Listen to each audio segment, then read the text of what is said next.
What is up, folks? How's it going? Happy Friday. This is it, folks. We're here. This is it. Pro Chess League. Here we go. California Unicorns, baby. We are rooting for them here at the dojo. How's it going, folks? Let's see those emotes.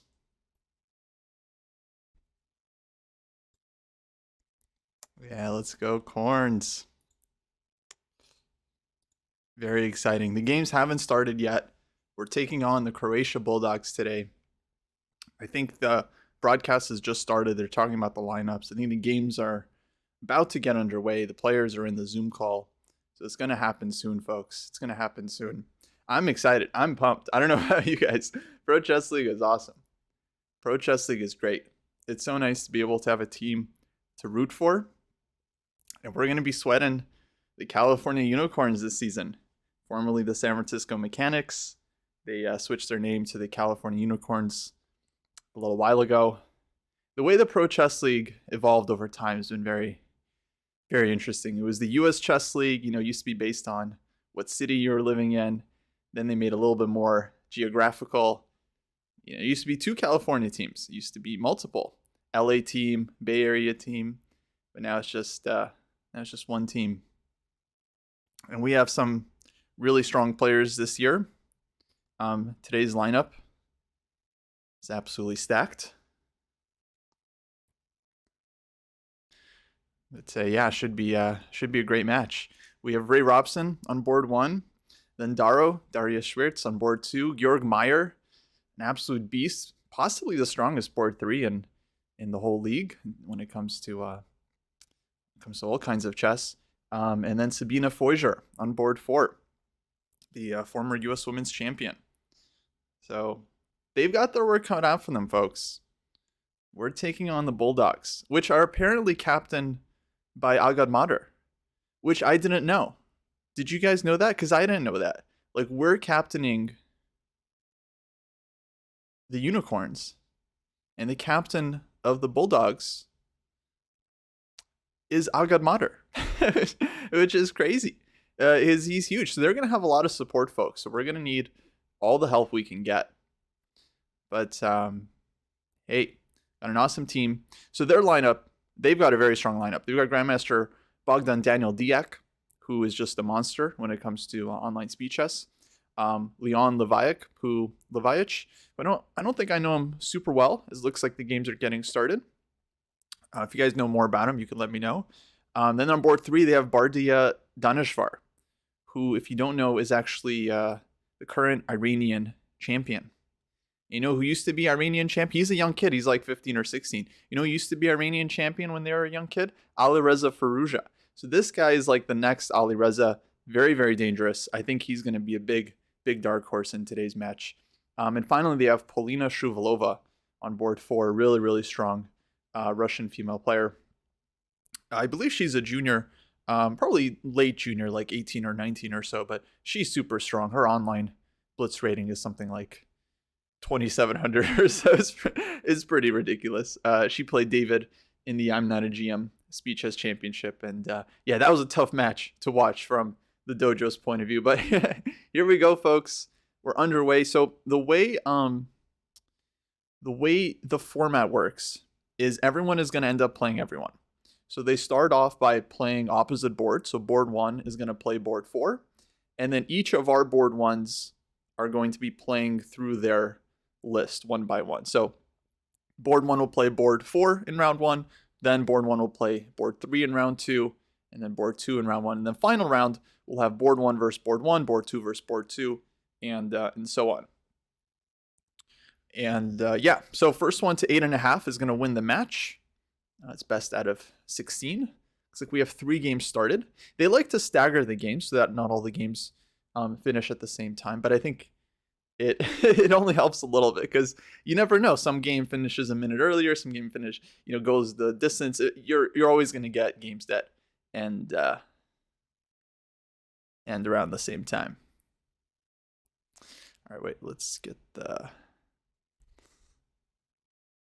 music up here.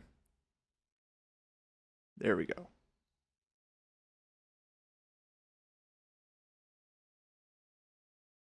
But yeah, it's going to be a super fun match, folks. They've asked me to join the official commentary actually sometime in round 2. So that'll be fun. And I'm hoping, I think I have it all worked out, but I'm hoping we should be able to keep the stream going and join the commentary and talk about the team, and it'll be a lot of fun.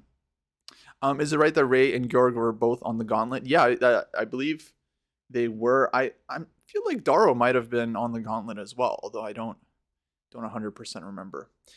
He has played on the team before, but I think this is the first year. David can correct me if I'm wrong.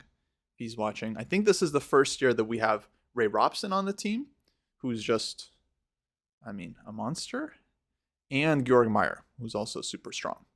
Though David has known them, been friends with them for many years. Okay, let's see if we can find some live games.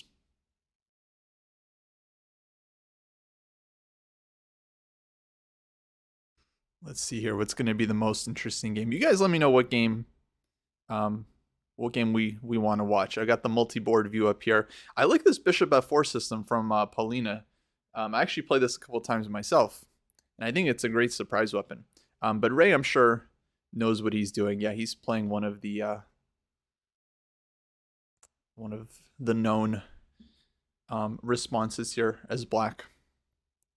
But we can stick with the live board until one of the games starts to heat up. It's 10+2, so these games are quick. Honestly, like, you think, okay, the strongest players are always going to win, but 10+2 is fast. And then the games come down to blitz, and so many games so far have been decided by like a player like flagging or blundering with like 2-second increment, mouse slip. A mouse slip actually decided the entire match between Norway and Spain, I think, was just decided on an instant one mouse slip that went from winning to losing. just a fraction of a second. One of the most painful things of all time.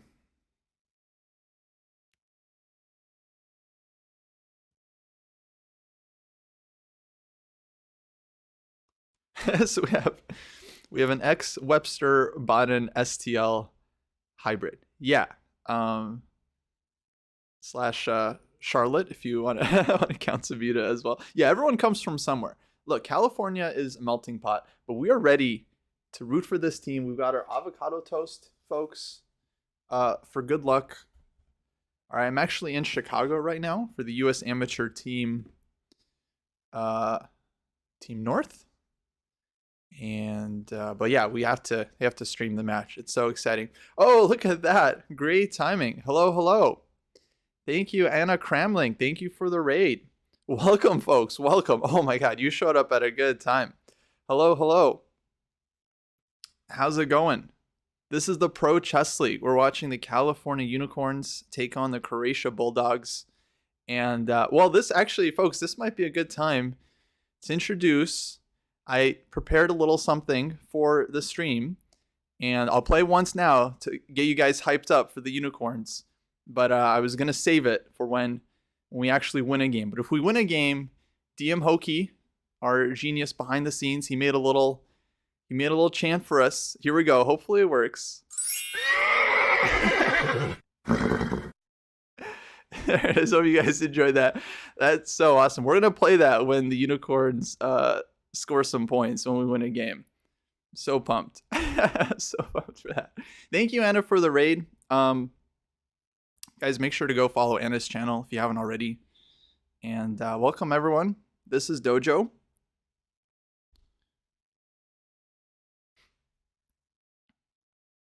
We've got a great channel here. And we're rooting for the, we're captaining the California Unicorns this year.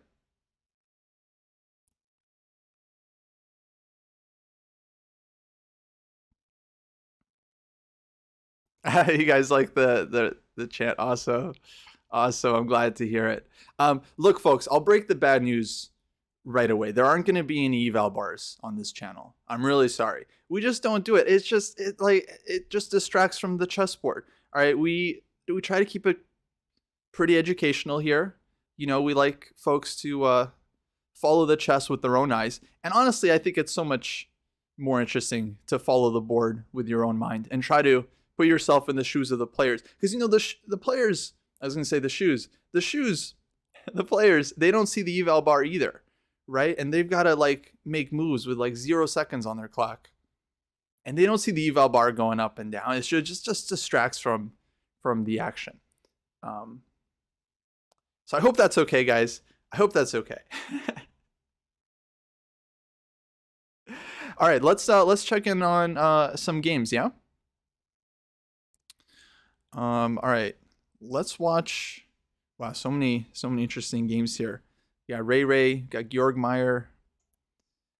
This is the actually debut of Georg for the Unicorns. Let's check out his game. He's white against Leon Levaich of the Bulldogs. I don't know much about Leon. I don't know if someone knows in the chat about him. Maybe tell me a few words. But yeah, you like the eval bar. No, I get it. Eval bar is fun. But of course, you can get it on, you know, most streams these days, if we're being if we're being honest. So I think it's okay to have at least one, you know, one stream where we're safe from the eval bar. Oh, he beat Ivanchik a few years ago. Okay, that's big. That's big.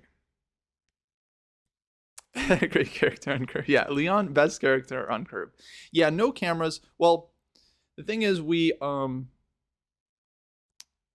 here's the thing. If we were to watch the player cameras, then we'd have to put the stream on a 60-second delay because we'd be able to watch the games. We wouldn't be able to watch the games live without the delay. And then I wouldn't be able to interact with you guys, you know, on demand. So I'd rather we watch the games on a small delay. I think we're like 60 seconds behind the actual live board, but that means we don't get player cams. What is my opinion on the rating caps? Yeah, I'll answer that in a sec. Actually, I want to open up their broadcast as well, just so I can keep an eye. And I can let you guys know if something exciting is happening. Right now, they got Ray against Paulina on the main broadcast, and looks like he's kind of sinking into his game here. Oh wait, let me switch up the music here. Perfect. Eval bars over solo chess. Hilarious. This position here, what is happening? So Georg sacrificed the pawn in the opening. And no, he didn't actually. It's equal material. Oh, if it's equal material, then wow, he's got a lot of space in this position. So Georg is he's pushing hard. He's got the 2 bishops. He's got the center. He's pushing really, really hard in this position. I like it. 5 minutes each, so time is about equal. And looks like black took on d4. Bishop takes d4, and okay, now white's gonna try to get e5 in, and this looks great for white. This looks great. See, this is the problem with the eval bar. Eval bar might say it's like equal, and then the commentators will be like, oh, well, it's balanced, it's about equal. You know, they try to justify the evaluation.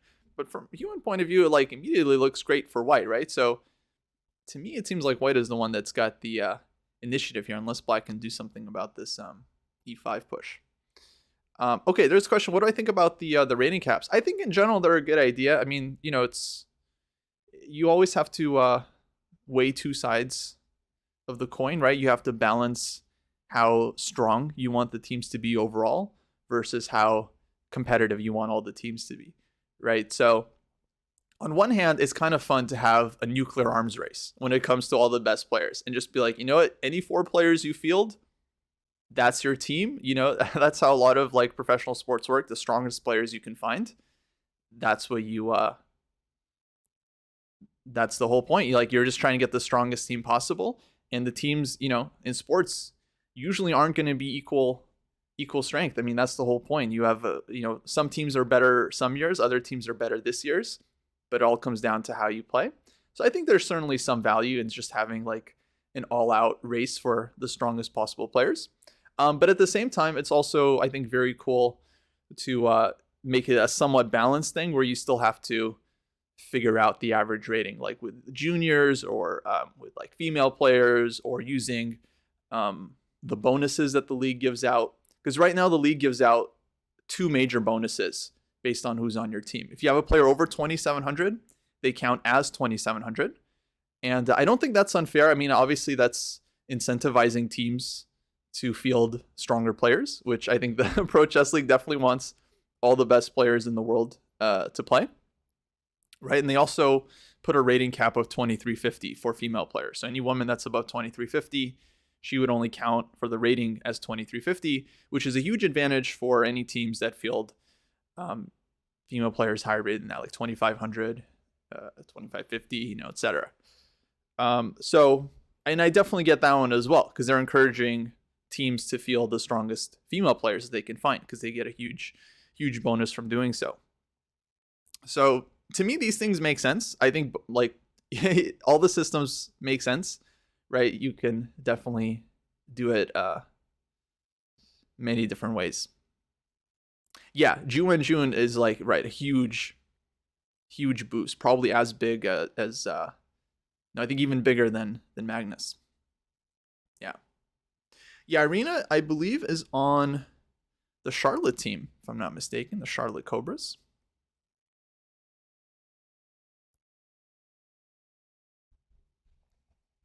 Yeah, the Musicek sisters, I'm surprised they didn't land on a team.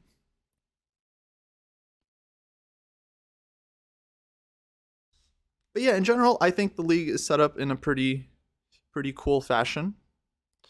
And someone asked about our team. So really, I mean, the team has been managed by David over the years. I've just been helping him a little bit. So David's been the main one that's been like running the team, finding most of the players, and so on. In general, it's people that have played for the team before, plus people that we believe are going to be like really good teammates. But obviously the rating average is important. So we definitely paid a lot of attention to making sure that we have very flexible lineups, because you do need to field a female player in every match. Your rating has to be 2,550, and you can have a 2,700 or a couple 2,700s on your team, but they can't always play every week, right? So you need some backups in case they're playing some super tournament somewhere or something. But yeah, we got some recent acquisitions that were very exciting. We got Gukesh, which was huge. We got Georg Meyer. We got Daro Swirtz. I mean, really awesome stuff. Such a great team. Can we adopt this for the Dojo Liga? Well, yeah. How do you mean exactly? Which part? Yeah, you don't need a junior in every match. I actually didn't even know that you needed one on the roster. I mean, I think that's just probably good strategy in general. You should probably use as many juniors as you can find. Not only are they underrated when it comes to their FIDE ratings, which are used for the league, they're also just like way stronger in speed chess and online chess. But okay, let's we're getting down to some time pressure here. I want to make sure I don't miss any results.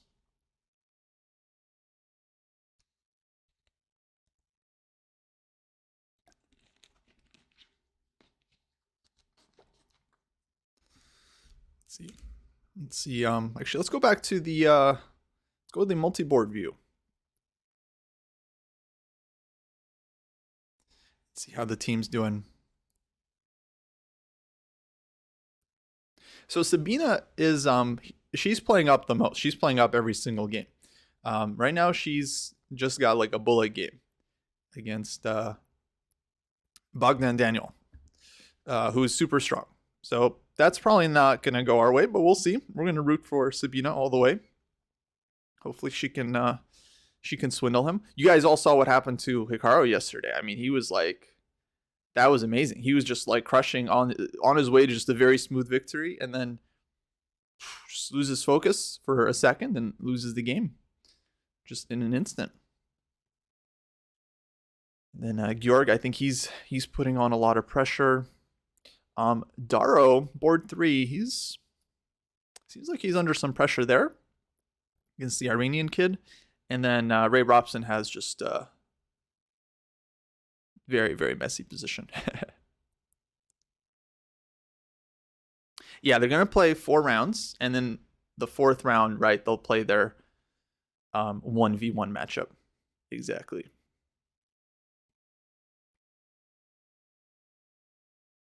So first one to 8.5 wins it. Okay, let's watch Sabina.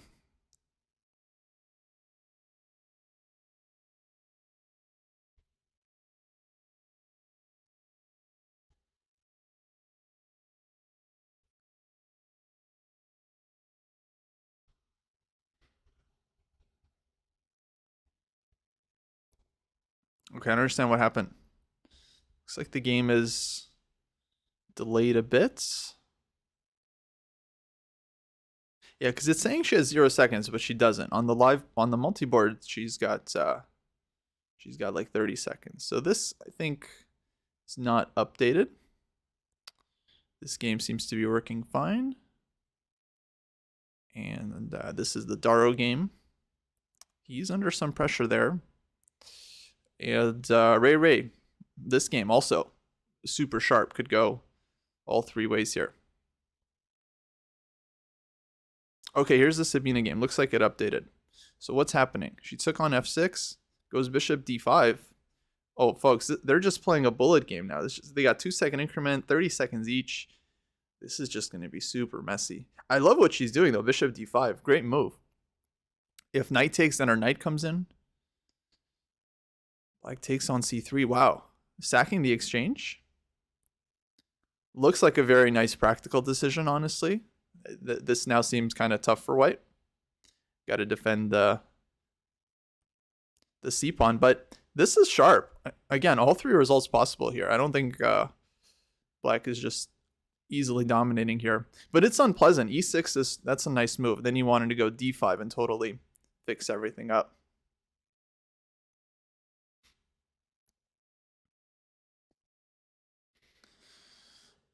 Oh, c4, nice. Opening up the b file. Trying to trade queens. I really like how Sabina is playing. I think she definitely has chances here. Maybe rook a1 first there, but now let's see. Ooh, now black does have 3 pawns for the exchange. So it's a lot. This is getting to be a lot.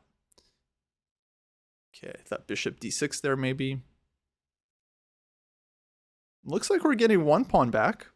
But yeah, bishop e3. She takes.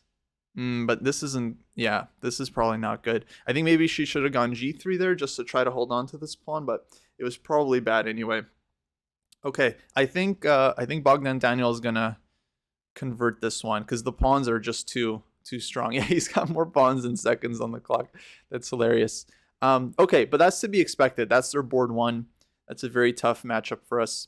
Wow, let's watch this. Georg Meyer. He's got 2 rooks against the queen. He just played f6. Oh, what a move. What a move. He's threatening mate in 2. Takes and rook c8 check. Oh, f6. That's brutal. Queen d7. He's going to take on g7. It has to be winning for white. Black's king is just so weak here. He's got the 2 rooks. Maybe just d6 now. Just d6, rook c7. Feels like black is just completely... Okay, e6. Even stronger. Georg is playing the board 2 of their team. But here's the thing about today's matchup. I mean, it's really interesting. They have a big lead on board 4. Their board 4 is a lot higher rated than ours. And that's it. Game over. Georg Meyer has won. Picked up the first point for the Unicorns. Let's go. Let's go, Georg. Let's go, Unicorns. Shook 'em corns. That's our slogan, by the way. Shook 'em corns. Nice job, Georg. Georg's at board 3, and he had a very nice win there against their board 2. So that's a great sign. Hoping he has a good score today. 2 more games left in this round. And here, okay, now their board 3 is putting pressure on our board 2. Let's flip it. This is Daro playing black here, just trying to hold this position. It's very, very unpleasant. White has just been squeezing endlessly here. He's got 5 seconds. All right, don't flag, Daro. Don't flag. Why does the unicorn sound like a racehorse? You tell me what unicorns sound like, evil genius, and then we'll fix the we'll fix the thing. How about that?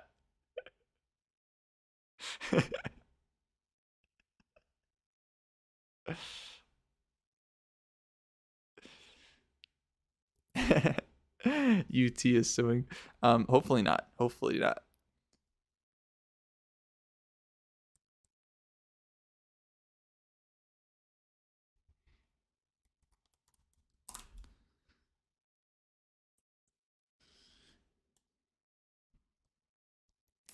All right. Well, he caught up on time, so that's good. But yeah, it's extremely passive. Basically, Black's last like 6 moves have just been king moves, like king g7, just moving the king back and forth.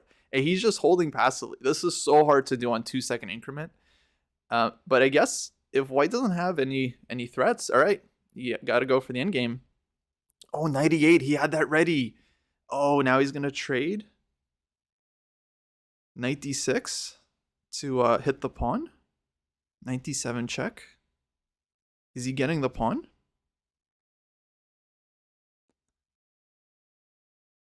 Okay, should be a draw. So Daro will hold this one. Let me see the last game. Okay, this is gonna be a complete mess. What's happening here? Ray's up a piece for a couple pawns, but he has an extra knight, so that's kind of that's gonna be good. A win from Ray here would be nice.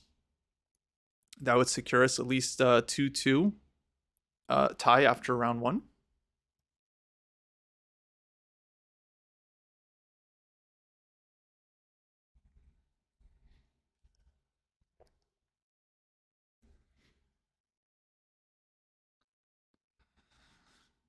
Oh man, queen f3.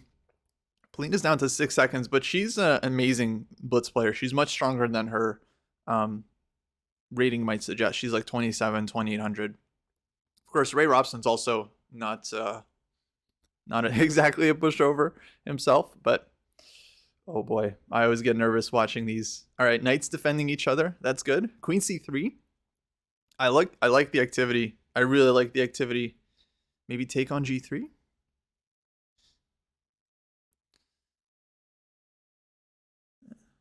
Takes on d2. Okay, I think he's converting this. He needs to not flag. Jeez, it's getting close. Oh, okay, he knows that one from Puzzle Rush. Knight f2. Repeat a couple times. Knight f2.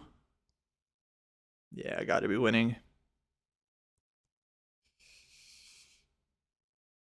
Take it. Yeah.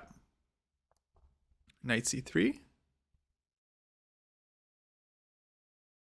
Okay, he still has to convert this without flagging. But it should be good. It's not even one pawn. Now black is up a pawn. Oh, bishop e6. Oh, dang. Did you guys see how quickly he saw that? Dang, folks. He's not giving that piece back.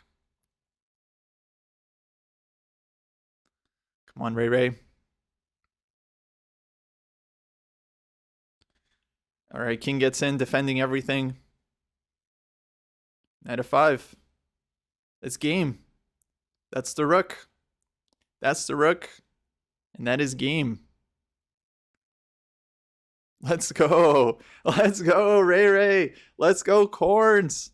Shook 'em, Corns. Let's go. Let's go.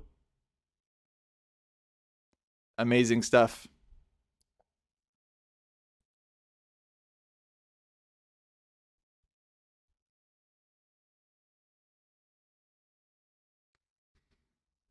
Okay, what happened in the last game? They did draw. Oh, G4 and a draw was offered. All right. So I think, let me refresh the standings here. Yeah, it should be 2.5, 1.5 in our favor.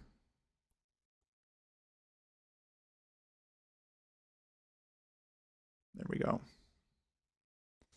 This is not perfect, but we'll do our best.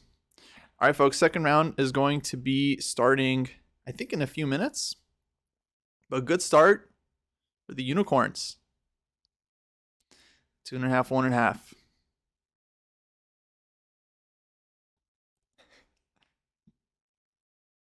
It's the animation for a draw. It's a little bit more sedated. It's less of a gallop, more of a trot. Less of a neigh, more of a whinny. Like, you know, it's like a little. It's not super exciting. It's not super exciting.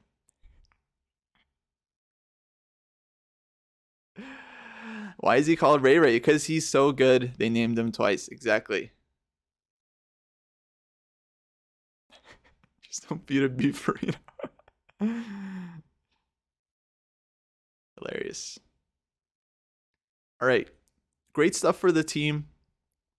Obviously, Sabina lost, but she had chances. That game came down like to the very end. So she can hold her head high, and she'll definitely get some more chances in the coming games. I believe in her. But yeah, everyone should be happy with that. Ray and Daro, Ray and Georg, they won some great games. And Daro held. He was under pressure that whole game against the next Ali Reza. That's not easy to do. That is not easy.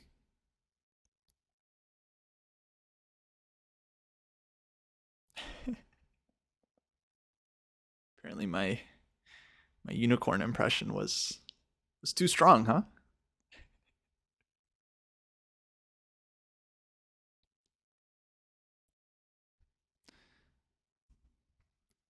All right, they are setting up the next games. Should be starting soon.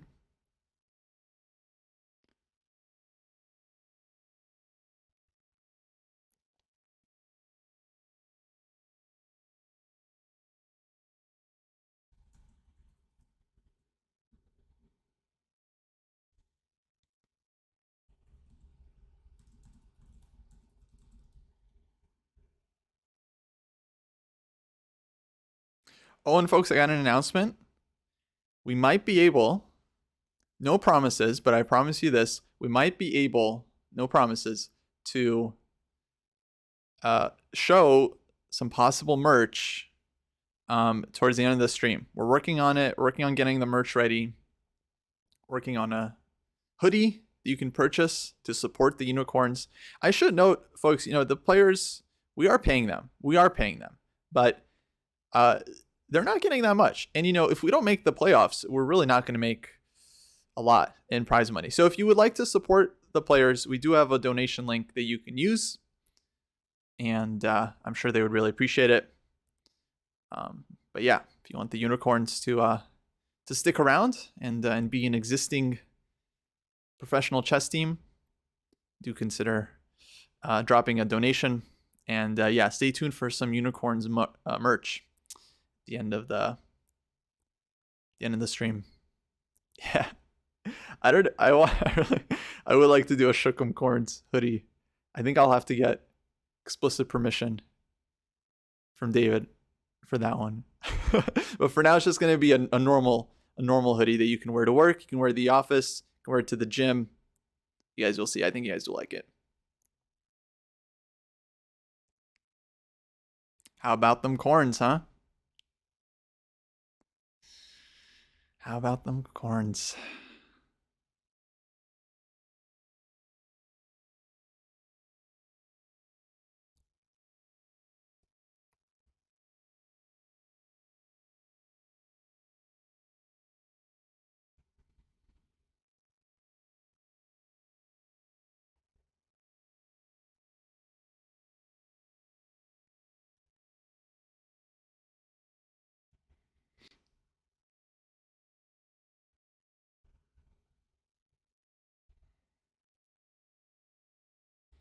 Oh, I need to check. Is there a tweet posted about the match or Pro Chess League?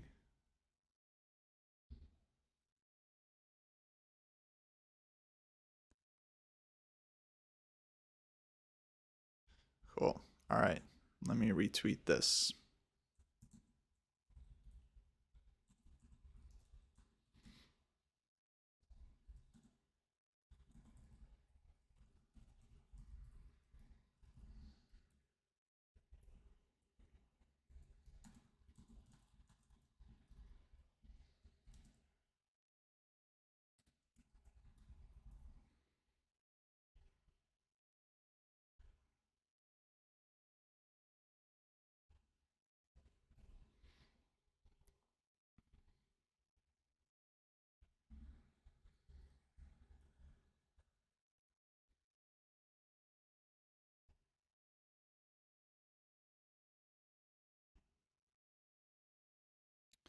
All right. Tweet sent out. I see Daro on the official stream. He's ready. Daro, he's a silent killer. He just sits there quietly. He's like very polite. And then he just ends people over the chessboard. He just ends people. He destroys them. He's an absolute beast. I think he was World Junior Champion at one point, or very close. I think he was World Junior. Tweeting on the job.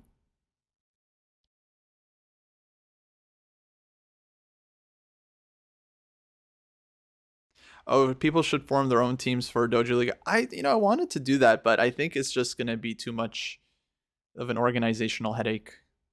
I mean, we couldn't even get a captain for every Dojo Liga team. And the responsibilities for just being like, not even like choosing your players, but just for like being a captain, like very small. And like, even for that, it was like really hard to get people to want to do it. Gukesh won today. Go Gukesh. He's a unicorn now. So we were already rooting for him, but we're definitely going to root for him now.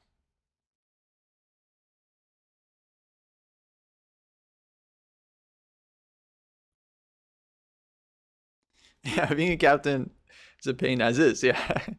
No, I mean, I understand. I mean, it's hopefully meant to be not too hard. All right, we have first game underway. Let's switch to that.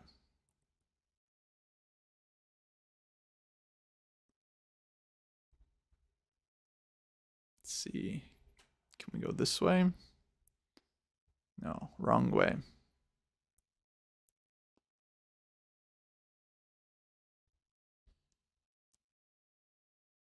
Okay.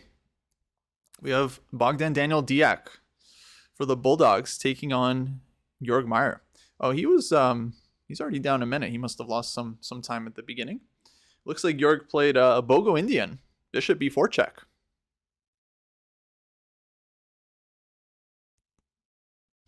They got this now. It's a very solid line. Very, very solid line for black.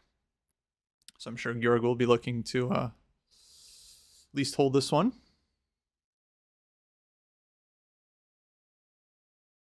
So yeah, this round is going to be 1 versus 3. And then the other by default. Yeah, 2 versus 4. Exactly. So Georg is taking on Dayak. Daro is taking on Polina. Ray Ray is going to take on the Iranian Wonder Kid.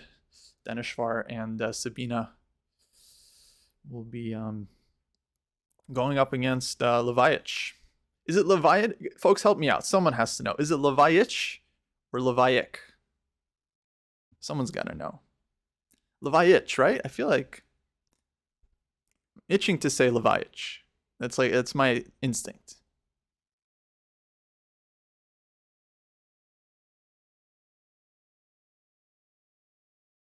Yeah, Bogdan. Yeah, not allowing. Yeah, Georg offered it. He played 1 e6. Dude didn't go e4. Didn't accept it. Usually itch, right?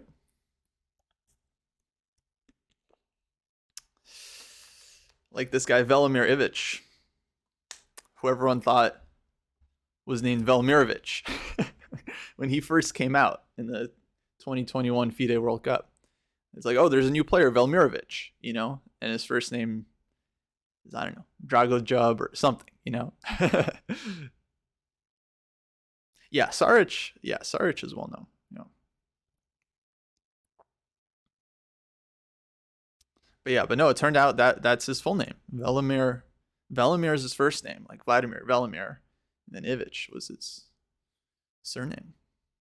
Amazing, amazing. Okay. Well, Georg's got a solid setup here. Let's switch to the this is the multi-board. Looks like 3 games have started so far.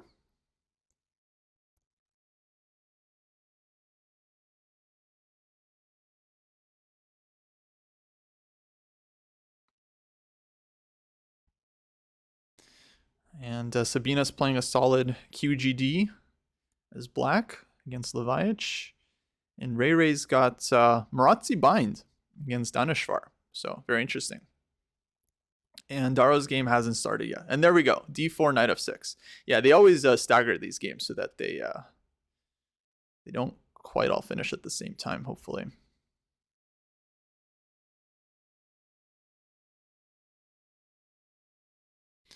Thank you for following, folks. Thank you for following. F6 is solid. Yeah, let's jump to that game. I mean, F6 is just one move. So it doesn't absolutely doesn't ruin the position. But yeah, in this structure, especially with the 9 on E7, I think F6 here is very, very typical to control the E5 square, not allowing white to ever jump in with this one. And possibly thinking about pushing E5 herself, which would allow black to free her light square bishop and get a good position. So yeah, to me, black's position looks totally reasonable here. This is what we call exchange Slav. It's one of the most solid lines out there. Usually white gets a little edge, but nothing that can't be defended with patient play. Go unicorns! Yeah, let's shook 'em corns. Thank you, Ehrlich. Thank you for following as well, folks. Okay, folks, looks like they want us to join the live broadcast with Danya and Robert. So let me actually quickly get set up for that. I've got it set up, so hopefully it should all work out. Let me start my virtual cam here. That looks good. Okay.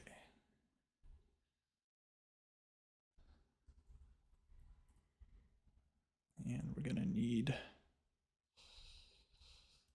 password. No fear whatsoever. He's not afraid of these knight b4 jumps.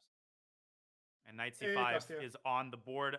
I'm on the same page, queen d2 and b3. And yeah, how's it going? I was impressed with Daneshvar's opening. I feel like the trend of the game is starting to pick up in white's direction. Maybe black should try to change the trend of the game with another typical accelerated idea. f7, f5, as risky as it is to leave the bishop unprotected and the center tender. That's what you might need in order to spark. They're much louder. I can't hear you. For black. I like the move f5. It's just I'll bring you in a bit. Thematic here. Okay, cool. In a Sounds Marazzi good. bind, white has a bind with the c and e4 pawns, so you play f5 to challenge them. But no, Daneshvar plays the move pawn to a4. He wants to stop the b pawn from pushing, but you can push it anyway. So all right, folks, we're gonna be on the main broadcast along with Ray Robson. Why don't we bring in team captain of the Unicorns, Kostya Kavutskiy? So we're gonna have him join us here on the call, and there he is. Hey, what's up, Kostya? Hey, how's it going, guys? Doing well. How about you? How are you enjoying your role as a manager? Are you nervous right now watching your players play? Yeah, it's been super fun. We're rooting for the unicorns here. We've got a slogan, "Shook 'em corns." So we're having tons of fun. It's It's been a while since I managed the team, but I'm working with David Pruess, who's doing most of the work here, of course, getting the players and everything. But yeah, it's been an absolute blast. And Kostya, obviously, I won't hide my allegiances. I played for the Unicorns for many years, so I will say that my team is the Cobras. I want the Cobras to win, but a part of my soul will always be dedicated to the Bay Area and to the Unicorns. Yeah, appreciate it. Absolutely.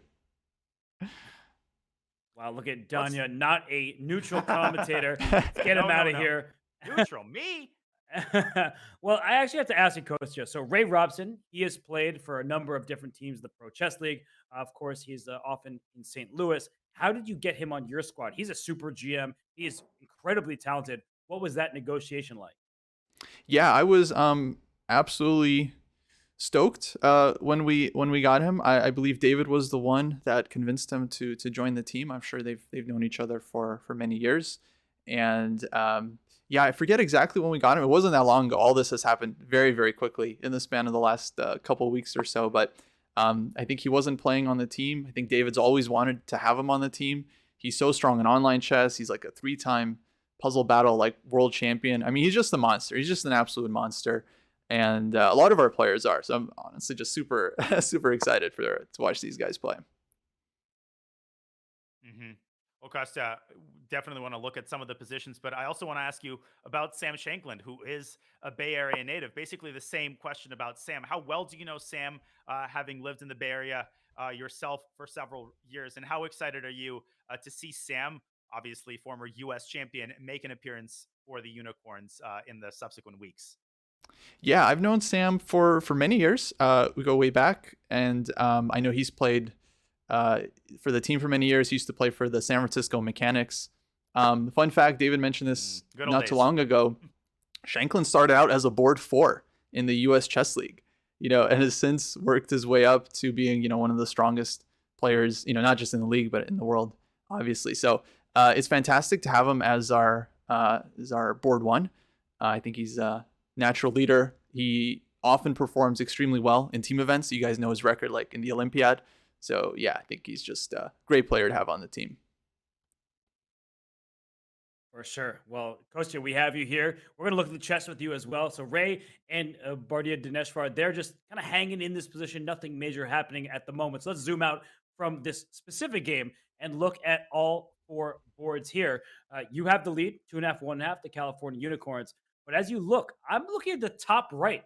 Sabina Foysher has an advantage against Leon Levaich. So why don't we tune in there? And while we do, Kostya, what was it like bringing Sabina onto your roster? I think she lives in North Carolina, closer to Danya than to the West Coast. Yeah, Sabina was another great pickup. Actually, this was my idea. I was the one that reached out and recruited her. Basically, we realized we needed some female players just around 2,200 to really make it work with our average and our lineup. And her FIDE rating's right around there, which actually I thought was very fortunate because I think she's kind of underrated. Like, she's super experienced, U.S. Women's Champion. She's played like these online events before. So yeah, I think that was kind of a very lucky pickup for us to have her available and work with our average. Mm-hmm. Well, Kostya, how optimistic are you about Sabina's chances in this position? What jumps out at you?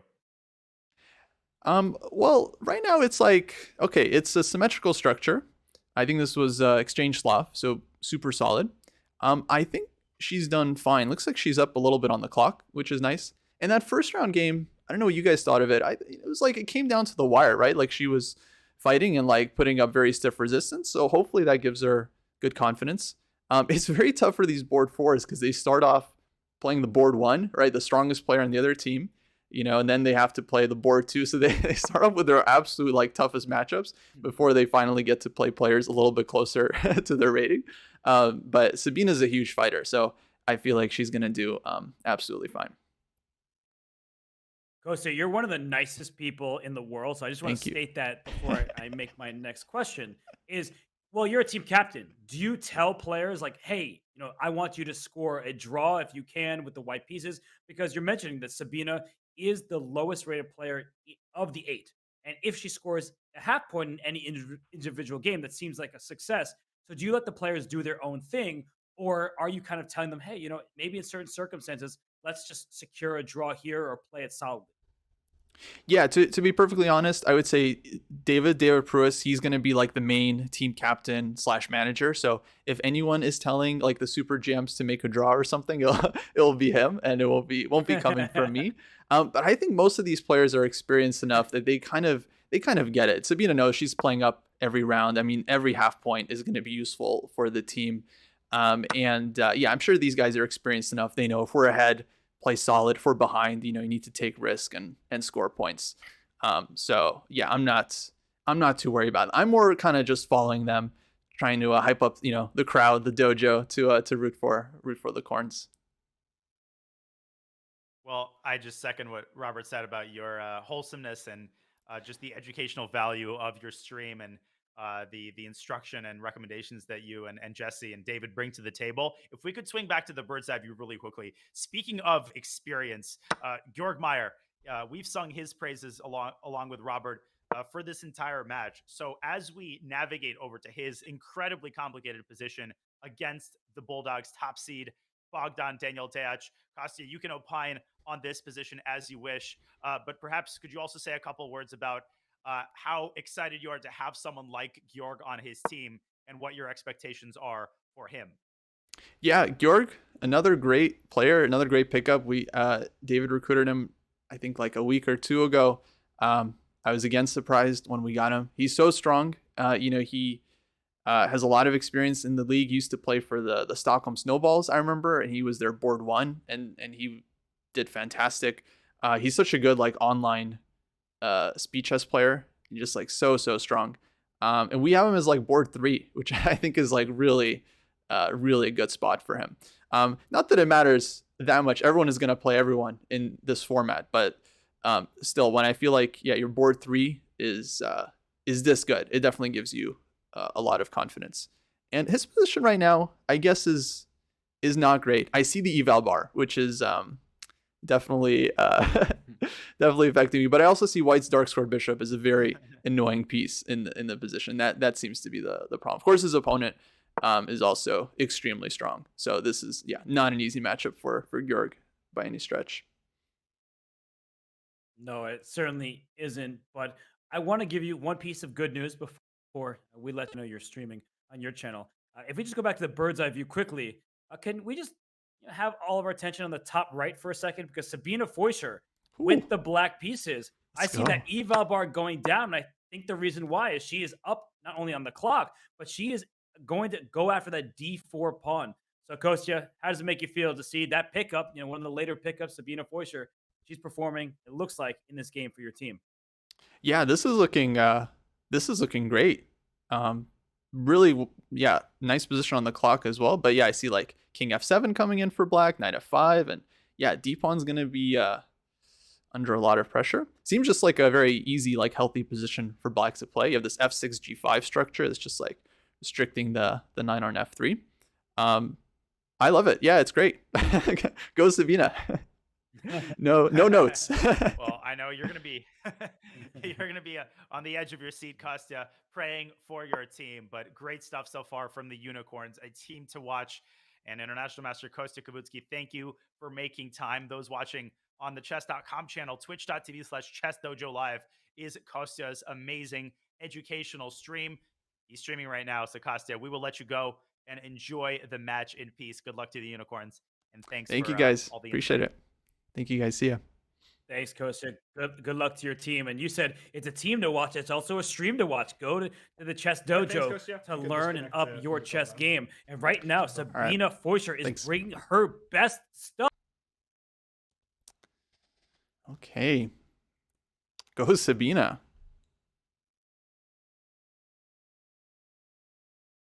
Hey, thanks for following, folks. Oh, sorry. Let me fix the boards here. That should be better. All right, we have the live view. So we heard Sabina's doing well. She just pushed G4. Oh, that looks nice. Let's see what else is going on. Georg is in a bit of trouble. I saw that one. Daro, he's doing well. He's got a big lead on the clock. Love his position. And Ray, I think he's putting some pressure.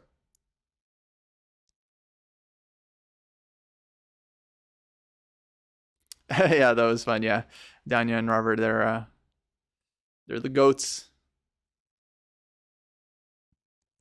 Oh, merch is live. All right. Let me check it out. Thank you, Brayden. Thank you.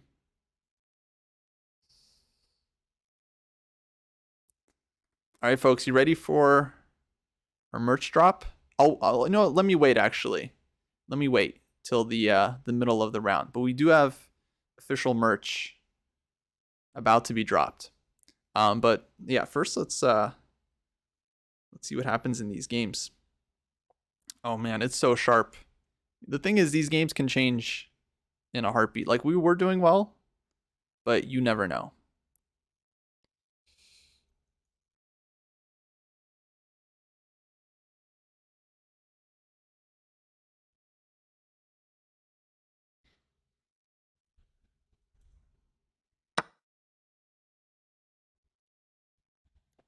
Yeah, folks, welcome to the dojo. If you just tuned in from the Chess TV stream, welcome. We're sweating the corns here. Let's shook 'em corns. And oh, frozen boards again. Sorry, let me let me flip to this one. There we go. This is Sabina.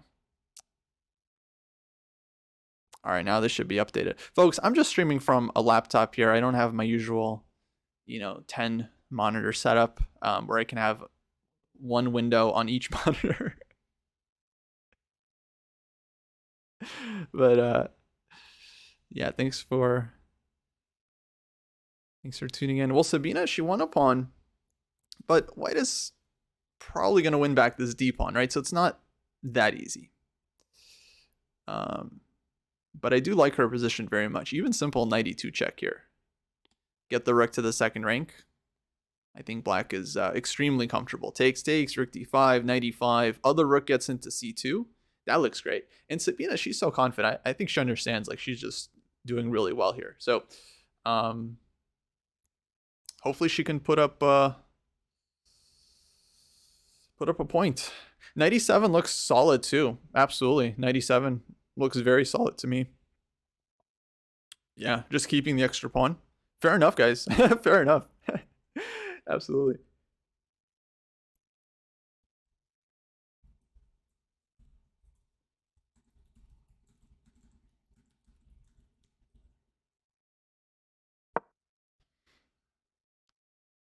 Okay, rook d8.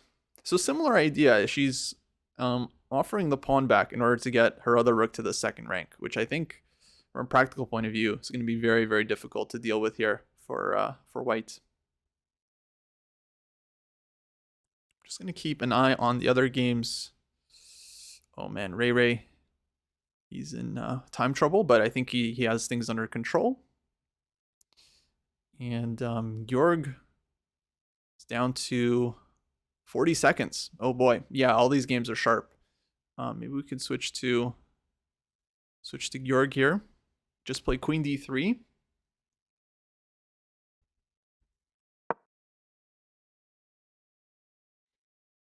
Queen d1. Can he take on e4 here? When a bishop takes e4.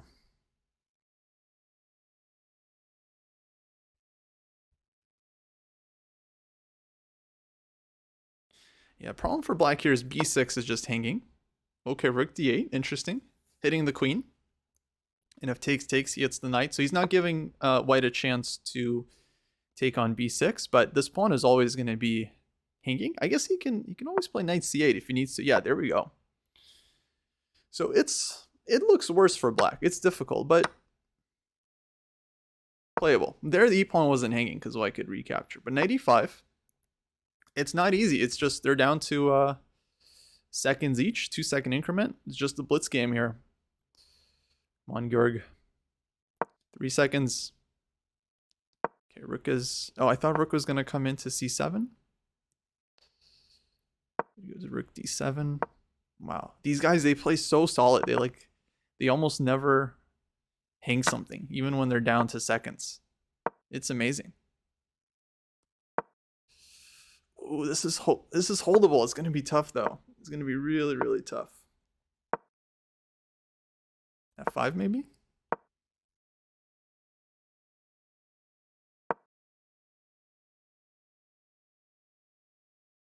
But I like what Georg is doing here. I feel like he's got the tempo, you know, he's got the flow. Every move is coming in like 2 seconds.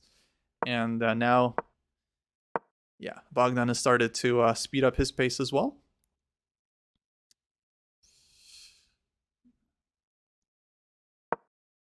Bishop e6, knight a5. You know, I wouldn't be too worried about that. Yeah, I think black's pieces are all close enough. 2 seconds. 2 seconds. Oh my god. Georg almost flagged on that move. Georg, don't flag. Oh, dude. Oh, this is tough. Knight d7. Move, move, move. Oh, he lost the pawn. But can he hold this? White's bishop is really, really bad here. Bishop d5. This is not easy for white. This is not easy because black can defend the king side and white's bishop has to stay passive. It's not easy for black either. And white definitely has extra pawn here, right? So it's going to be winning chances. But it's hard for white to get the bishop. As soon as he moves the bishop off of c2 or d1, it's not check. You know, black is just playing bishop b3. I think he's holding this. I feel like this is really, really tough for white to figure out. With 8 seconds, like, I don't see how he wins this exactly. Okay, I'm just checking in on the other games. Oh, folks, Sabina's doing really well. She's at least holding. In fact, she's up a pawn. So she's playing for 2 results. That's huge. Ray, he's down to 3 seconds. I'm going to wait till we go to that game. And Daro has things under control.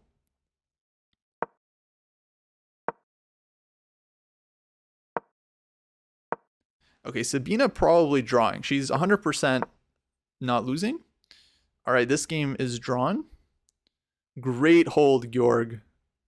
Great hold. This is Sabina's game. She was better earlier. She had an extra pawn. Now this is pretty much dead draw.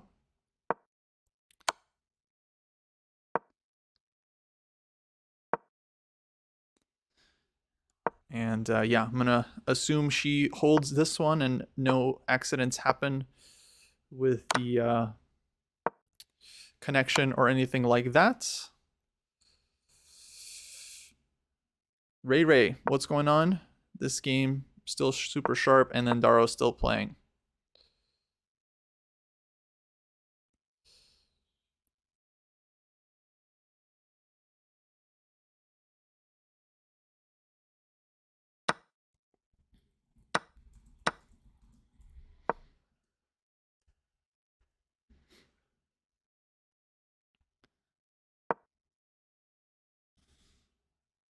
Oh boy, what's happening here? Raise up the exchange, but for 2 pawns.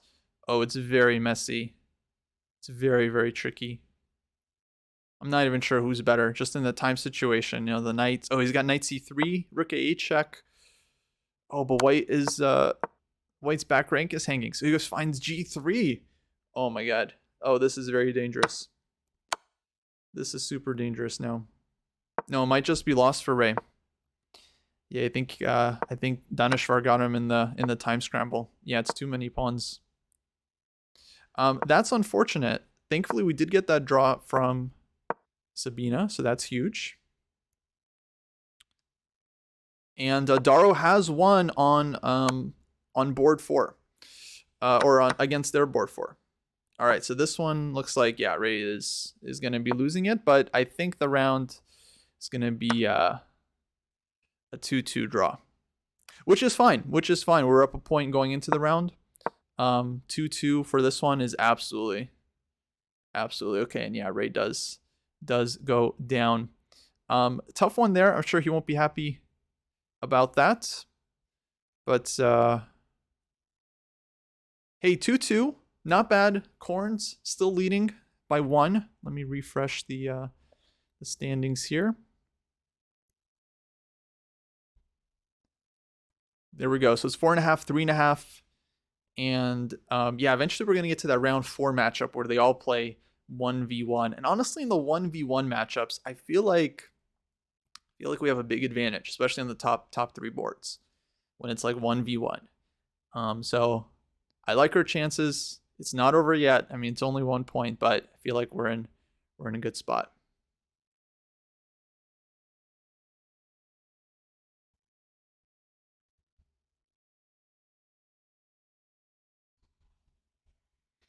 How does 1v1 work? I just mean the final round, they're going to be playing board 1 versus board 1, board 2 versus board 2, and so on. And that's when, like, if one team is, kind of stronger, outpowering the other, then that's when they'll really show their dominance. The interesting thing actually about this matchup is that on paper, their average rating is higher than ours, mainly due to their board 4 being a lot higher rated. But the thing is about team tournaments, when it's all stacked on one board, like one board is much higher rated than the other board, it doesn't make such a huge difference. Because if you imagine just, again, like a 1v1 matchup, okay, their board 4 maybe wins more of the time, but if we win on our top 3 boards, then we're still winning the match. That's kind of our strategy going into it.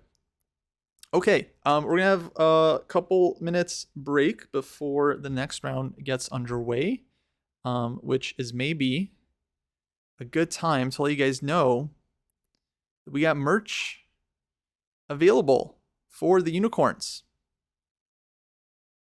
And it's not going to be available for a very long time. This season's actually only going to be around for like a couple weeks. So if you want to support the team and get an awesome hoodie in the meantime, I'm going to add the link to our PCL command.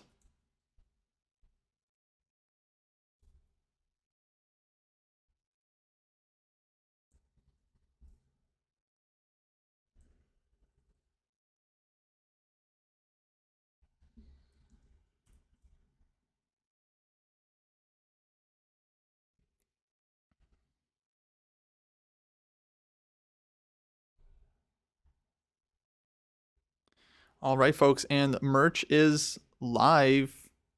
Let me put it up on the screen here so you guys can quickly see it.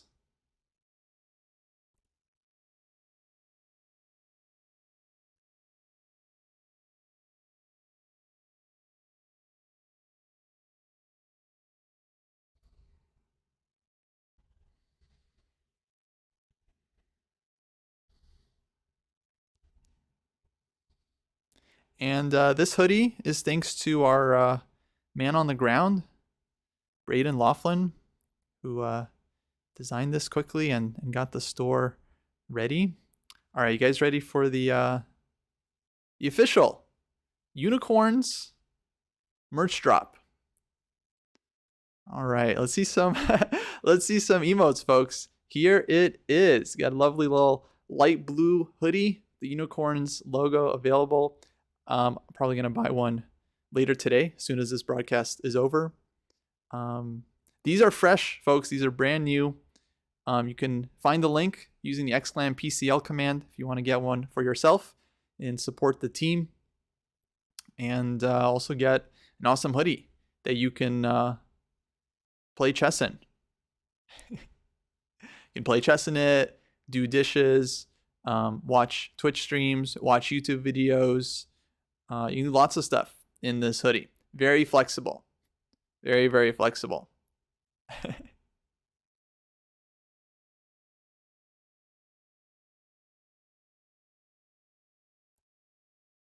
So there you have it. Oh boy, you guys really want to see us dressed as a unicorn. I think this is the best we can do. I don't know if we can do better than this hoodie. I think this is going to be it for the dressing as a unicorn. Maybe one day, folks, maybe if we reach the playoffs, we can do something special. All right, but there you have it. Next round is going to be starting soon. Let's switch over to the the multi-board view. Those games should pop up as soon as they're ready for us. So 2 more rapid rounds to go. 10 plus 2. Next round, we're going to see 1 versus 2 and 3 versus 4. So Ray Ray's going to take on Levaich. Daro is going to take on Bogdan Daniel. Georg is going to take on Polina. And Sabina will be taking on the Iranian wonderkin Daneshvar, who just took out Ray Ray. So he's, I'm sure he's totally pumped up. How many subs for Kostya to commentate in a unicorn onesie? Let's discuss. It's not a non-starter, okay? Let's discuss it. Let's just someone throw out a number and then we'll go from there. I'm not against it. I think onesies are fun. I think the Pro Chess League is fun. And yeah, and streaming is fun. So it seems like a win-win, but we're not doing it for free, folks. Folks, I learned something. If you're good at something, never do it for free. Okay, that's what I learned. So we're not going to wear a unicorn onesie on stream and commentate the Pro Chess League for free. Okay, obviously not. Obviously not. But we will consider it if the price is right.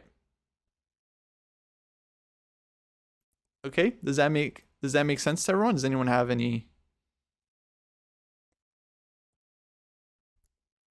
questions about that?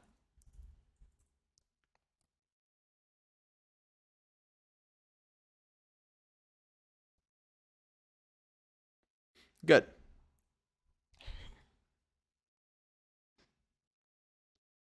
Now, how much for Jesse to do the same thing? Like I said, folks, everyone has a price, okay? It might be more. It might be more subs for Jesse. I don't think he would do it for $5. I think that's it's a little cheap for our boomer GM. Okay, he needs to be treated right, okay, folks? Here we go, round 3, starting soon. Let's shook 'em corns. Let's see some corns hype. Hopefully you guys are, if you're watching the main broadcast, you're using our emote, our unicorns emote, so they know. We got a lot of support for the team. Yeah, GMs don't come cheap. That's for sure.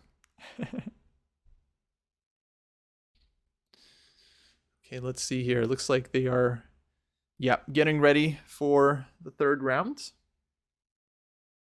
Grab a bite of my avocado toast for good luck. Good luck for the team.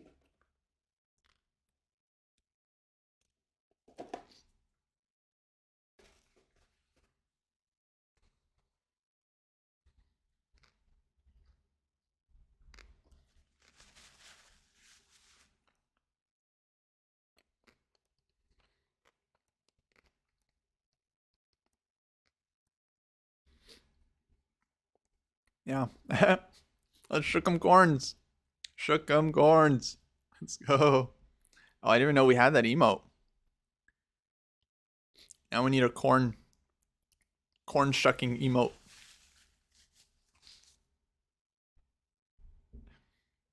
I really want shook 'em corns to become a thing. I feel like it's a winner.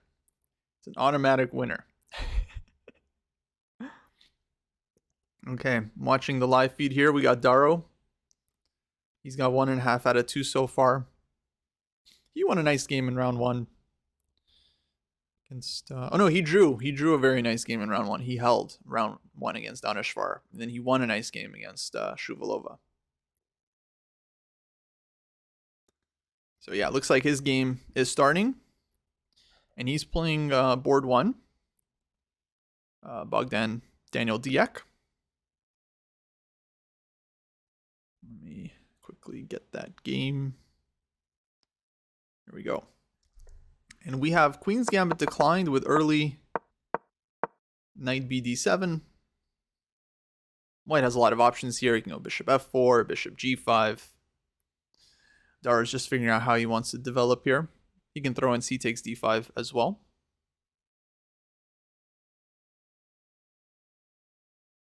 Yeah, and he's a little bit of a rating underdog here, but such a strong player. I believe in him.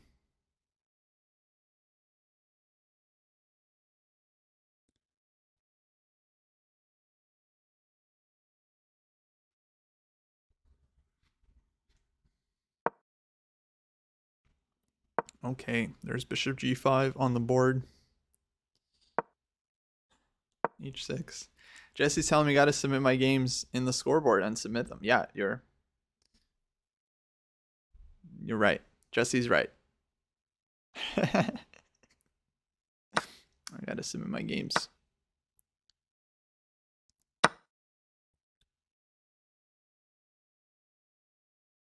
Yeah, folks, you too could one day play in the Pro Chess League. It is possible. You know, they switch up the format all the time. You know, format used to be like, in the US Chess League, I think the average rating used to be 2,400 it had to be, and then it was like 2,500. You need to have a certain number of players. They switch it up all the time, so you never know. And low-rated players might one day get a chance to represent some teams as well. I don't know. I think right now they're trying to focus on making the league as strong as possible and having a lot of the strongest female players as well. In addition to just having the top players. But yeah, it would also be nice to include some. Actually, they were just talking about that the other day on the broadcast. They were like, they should do an I Am Not a GM, but for the Pro Chess League. I think when Levy was on, they were like, oh yeah, they're like, oh Levy, maybe you can play match, and he's like, no, come on. Like, yeah, I totally sympathize. Like, I would not want to play in this league. I would just get completely demolished. So yeah, if they make a Pro Chess League for IAMs, then that sounds fun. But yeah, until then, it'd just be yeah, you need to be a junior, like a strong junior to survive this. I did play for the San Jose Hackers for a couple years, and I didn't do that well. But yeah, but back then the format was a little bit more flexible. So I think your average rating had to be like 2,400. So it made me, a bit better candidate for the league.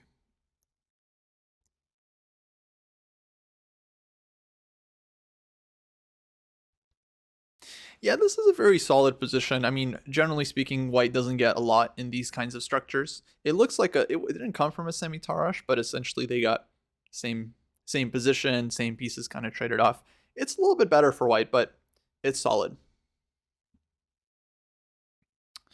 It's solid for black. Okay, Ray. He's playing Leon from Curb Your Enthusiasm. Also happens to be strong grandmaster from Croatia. Yeah, amateur chess league. That sounds fun. Oh wait, we have an amateur chess league. Folks, join the Dojo Liga. We need more players. Weekly 90-30 classical league. Tons of fun. There's 4 games on the weekend. You get to choose your own schedule, so you pick when you want to play. And yeah, we got some spots available. If you want to play for, not exactly pro chess league, but like dojo chess, it's very similar. Very similar. Okay, so this was Ray's game. They got this theoretical Queen's Gambit decline. Black goes for this early knight h5 to grab the bishop pair, but at the cost of black structure. And yeah, Ray makes his intentions clear, just castles queenside. This is actually very risky to castle queenside in this position, but I'm sure he knows what he's doing. It's going to be pretty double-edged. He wants to hide the king, maybe b1, a1, then eventually possibly even play e4 and open up the center. And it's not easy for black, because if you castle, you have to deal with all kinds of ideas against your king. Am I a programmer? No, I am not. Why do you ask?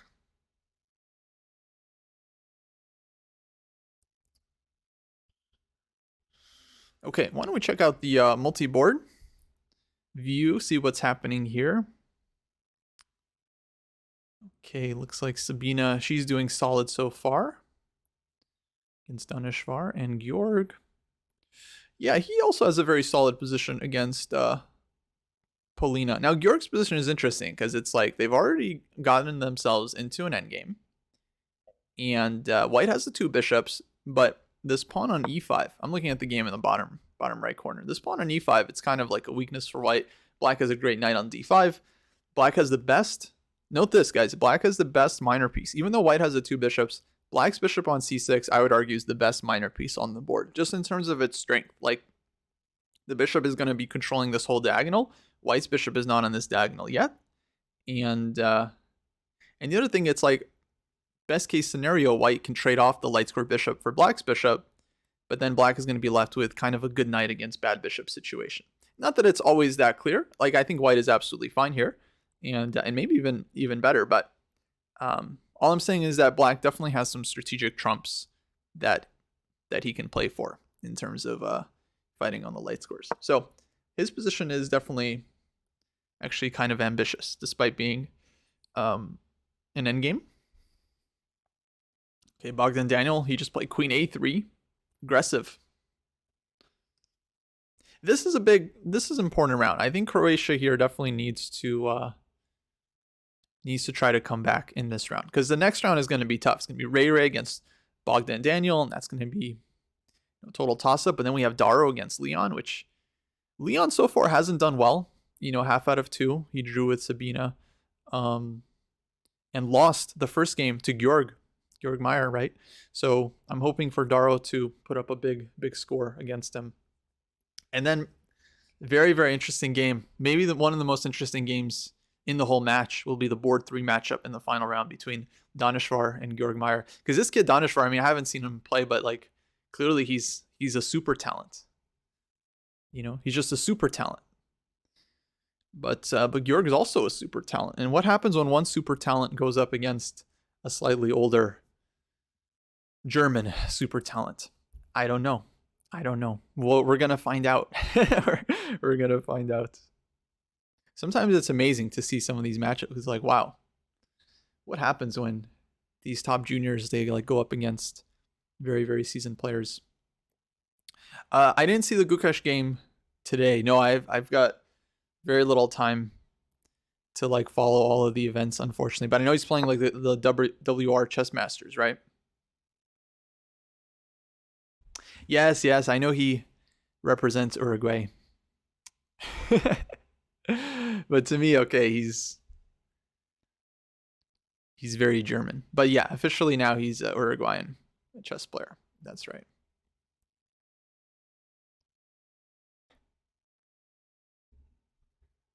Have I seen the match ending after 3 rounds? Yeah, I think one match so far ended 8.5, 3.5.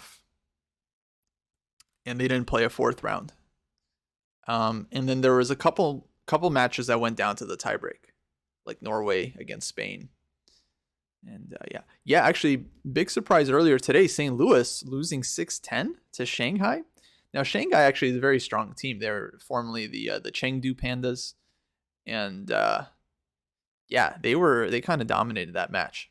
I don't know if St. Louis had their like strongest lineup, like Caruana wasn't playing, but still, they had a very strong one. They had Dominguez, they had Bach, they had Theodoro, Alice Lee. I mean, St. Louis always has one of the best teams every year, and they've won like three out of the last 4. So they're a dynasty. They're a dynasty. They're the New England Patriots of the Pro Chess League. They do really well. They have some really good players, but Shanghai today they made a statement. Yeah, loud and clear. Loud and clear.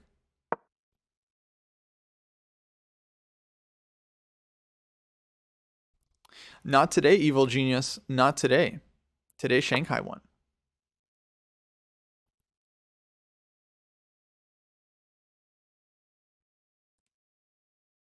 Yeah, people always like to say, it's like, oh, money wins. But what happens when they lose? You don't say, oh, money lost. It doesn't make any sense. Yeah.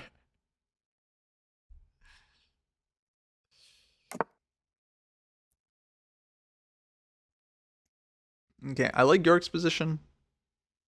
I feel like he's very solid here. Ray's got an interesting position. Let's check in with Ray. He's up 2 minutes on the clock. I like what has happened in the last couple moves. He played bishop f5, knight e5. It's always nice for white when this knight is able to get in with knight e5. And now f4, establishing the knight, black castle queenside as well. And now he goes knight a4, looking to establish this knight on c5. And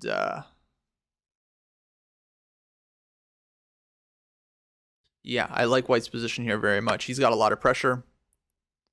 And black now has just decided to give up the bishop pair, because otherwise his bishop on g7, it's just like, yeah, doesn't do a whole lot. Ray takes fe5, of course, capturing towards the center. Seems like a very nice position for white. He can put a rook on f1, king b1. He just has so many like easy moves to make that I like Ray's chances here.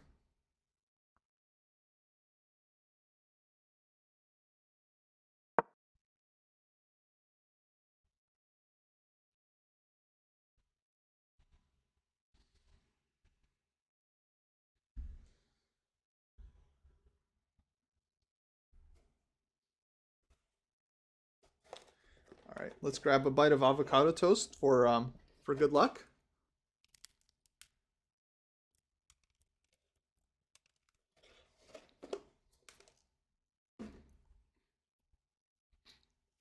Feel like an absolute fiend tearing through it.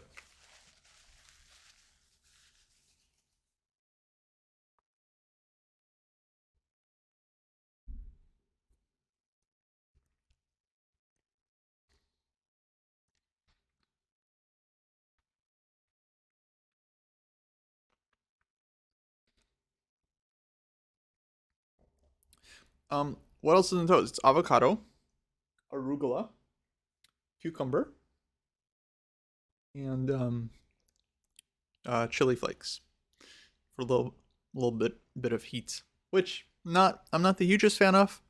I understand why they do it. You know, they want to add a little bit of kick. Personally, I could do without it, but it's all good. I like when they put a little something like some sea salt or some olive oil, some vinegar, just a little. You do want a little kick. Some lemon. Definitely you need some acid when it comes to the avocado toast.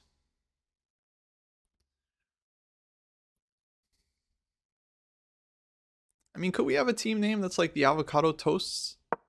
The avocado toasts? I think we could. I think it'd be a good team. We'd have green hoodies. We'd have green hoodies with a little avocado, little friendly avocado on the front. A little smile. Or maybe an avocado, like friendly, but is also carrying like a couple swords or some weapons or something, like a pitchfork. Yeah, why not? If they can have maniac shrimps, I mean, why can't we have the avocado toasts? Yeah, can we do an avocado hoodie? Does our merch have to be chess related? Because I would 100% wear an avocado hoodie. And you wouldn't even have to donate subs for me to do that. I would just wear it. I would do it for free on the house. All right, we'll make a chess avocado hoodie. Sounds good. Oh, Amon's one step ahead. Wait, what do you mean? What are you referring to exactly? Does he already have an avocado hoodie? I was not aware the chess bras were in the avocado toast business. He's got an avocado hoodie? Wow. Well then, so much for that idea.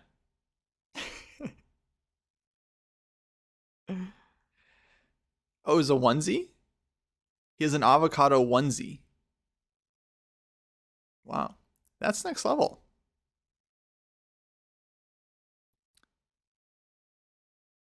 I didn't know they did avocado up in Canada. I mean, they're very reasonable. I'm sure they have them and enjoy them, but I didn't know they were big fans up there.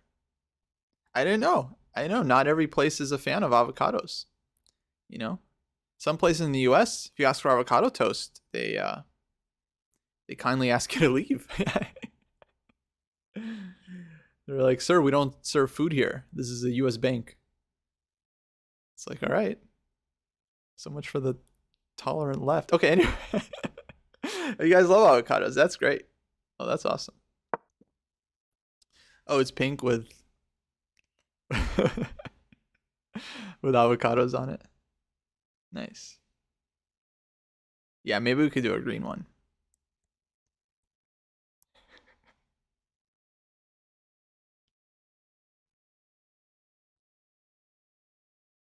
It's called an udi.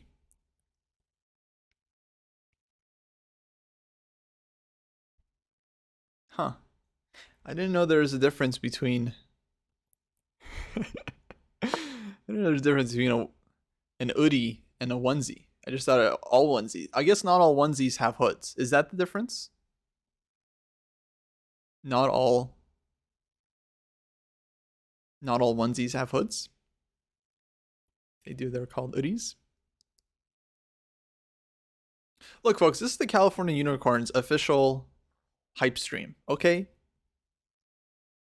I know they said that this is the educational channel, but this is also the food channel. And sometimes, you know, this is the adrenochrome channel, and sometimes this is the, you know, communism channel. You know, it's just, there's different channels here.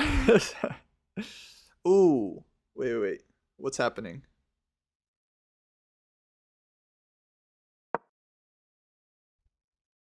Wait. What's Ray doing? Ray just sacrificed a pawn?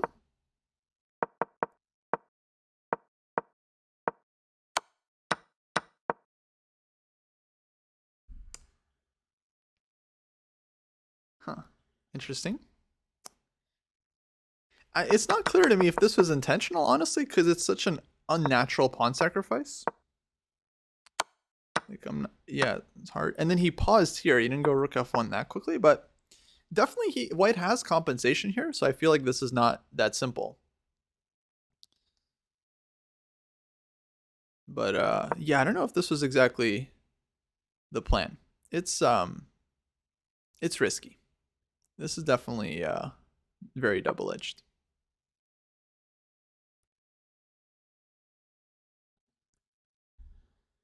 Yeah, no, I know, Charlie. I know. I mean, Jesse calls it the second one.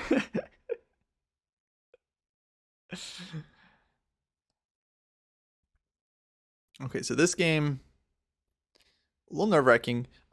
Georg, by the way, he did make a draw with Polina, which was not exactly the result I was looking for, but that is another half point we get. And yeah, my guess is he just couldn't find a way to really.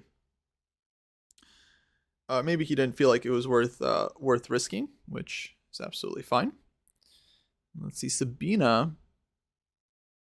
I'd say she's doing all right so far. Here's the multi-board. Here's her position in the bottom left against Daneshvar. Yeah, I mean, it's very, very complicated. So honestly, anything can happen here. But I feel like objectively her position to me looks very much okay. But okay, it's gonna be a blitz game, time scramble, anything can happen. Ray, he's down a pawn, but it's kind of unclear. I'm honestly not totally sure what's happening there. And Daro, that position looks close to equal, but he's down to 5 seconds, Daro. So yeah, sometimes he does this. He gets into very, very big time pressure and has to play in the increment, but he's also very good at playing on the increment. So hopefully he does okay. Oh, let's get the music back. There we go.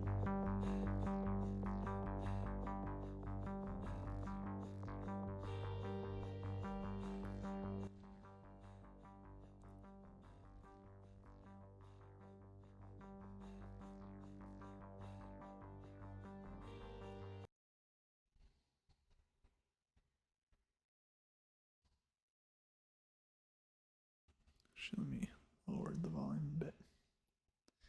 There we go.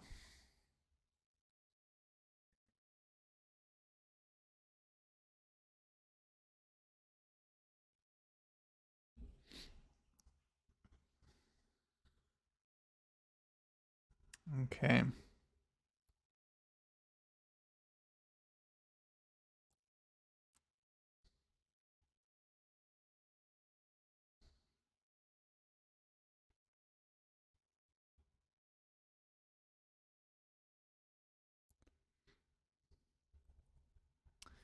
Unicorns better not let you down. Yeah, they're gonna do the best they can. Let's go corns. Whoa, G5. Oh man, this is sharp. Honestly, all three positions look dangerous. This could be a bloody round, one way or the other.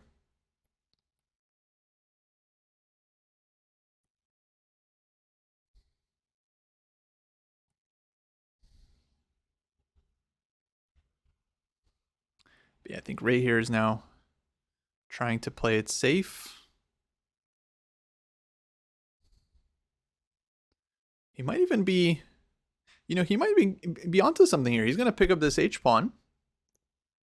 Maybe even with the queen. To force queen trade, go for the rook endgame. This rook endgame will not be simple for black, because white's got his rook behind the pawn. So, okay, Ray is now very, very safe. Playing for 2 results. Sabina's position looks absolutely crazy.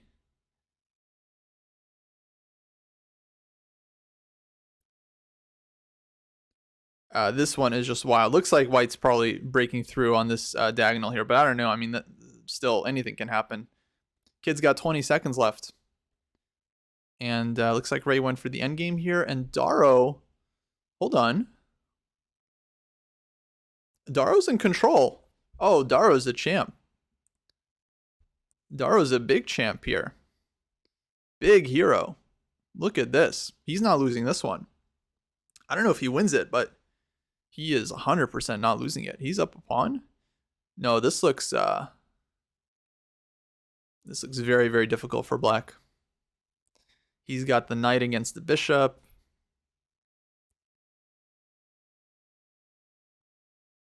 Oh, moves are happening fast here.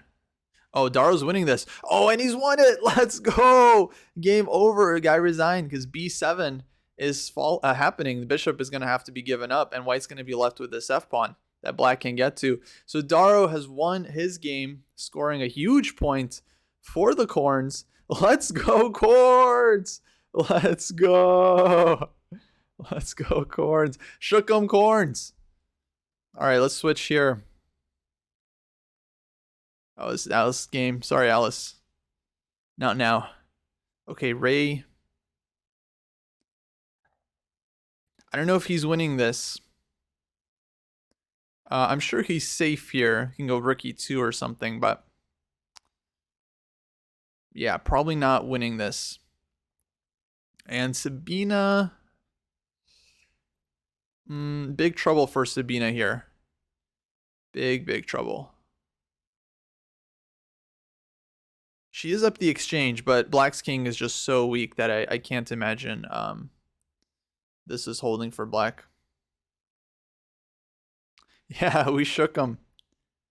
We shook him.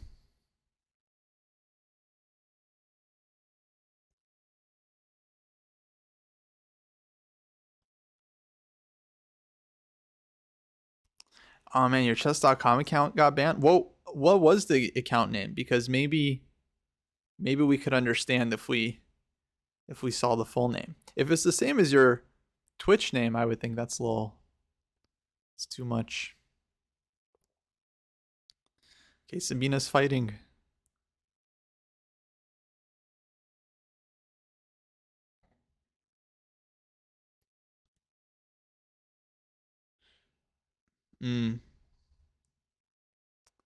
They banned it, huh? Did they tell you it was banned because of the username?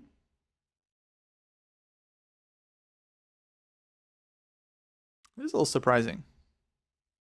I can't say I don't understand their decision at all, but if it is how it is, then a little surprising. Oh, you're just guessing. Oh.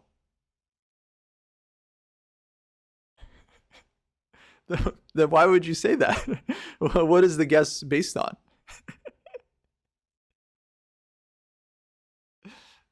I thought they said something in there, they sent you an email like, hey, you're banned, your username inappropriate, usually they have some. Why else would it be closed? There's many reasons people get their accounts closed. Obviously, cheating is one. I'm not saying that's what you're doing, but If you're rude or disrespectful in the forums or during online chat, that would be another reason, an account gets closed. I'm not saying you did any of these things. I'm just saying there's lots of reasons why an account can get closed. Oh boy, Queenie. Oh, this is painful. It's like I don't even know what to move for black. Yeah, she lost on time, but yeah, there's no moves here for black. It's just absolutely game over. But that's okay. Yeah, Donishvar, he's just putting on a clinic today. He's got 2.5 out of 3. Ray won his game. Oh, folks, Ray won. How did this happen? Okay, for sure he was drawing, but looks like we ended up winning the round 2.5, 1.5. And yeah, you know what, Tate, that might have been it. Thinking about it, that might have been it. Here, check. And wow, he just comes in and now it's just winning. It's like the king and rook are way too active. Check and black resigned. Because the king is just coming in and black is just lost. So huge win for Ray. Huge win for Ray. Let's go, Corns. Let's go. Shook 'em Corns, baby. Shook 'em Corns. Huge win for the team. Wow, that one was close. Honestly, that could have gone very, very differently. But let me refresh the standings here. And it is 5-7 going into the last round. So that means we just need 1.5 points to clinch out the first round. Need 1.5 points from the Corns. I think they can do it. It's going to be the board versus board matchups in this coming round, meaning board 1 plays board 1, board 2 plays board 2, and so on.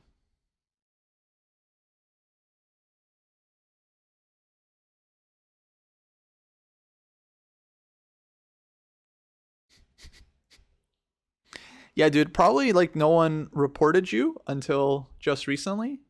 It's not like chess.com admins, they one by one go through 30 million profile pictures and make sure that they're all, probably someone saw your profile picture and reported you. Rightly so, correctly reported you, I would say, and then they correctly banned you. It sounds like nothing unjust happened in this story that we've uncovered.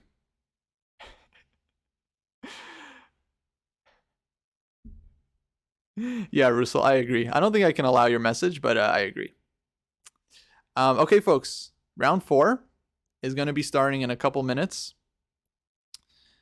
And yeah, things are looking good for the Corns, but these last rounds, they can get wild, they can get messy, anything can happen.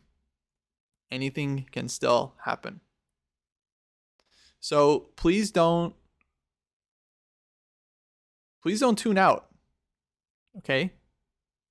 We don't know what exactly is the good luck charm. I think it's the avocado toast.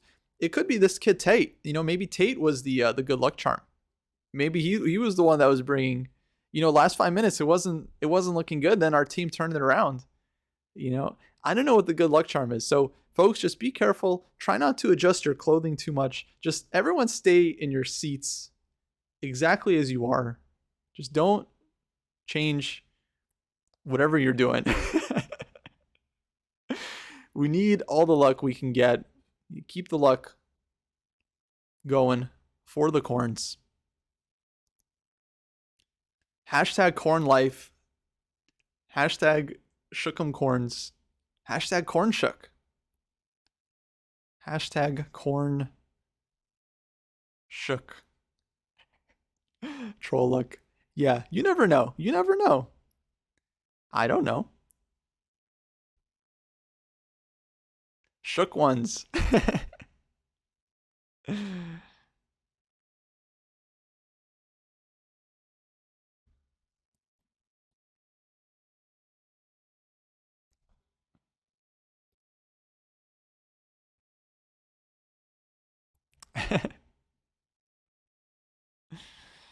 Corn. Oh man, that's going too far. I mean, we have unicorns. We're already taking a leap to go to corns. Now we're doing corn.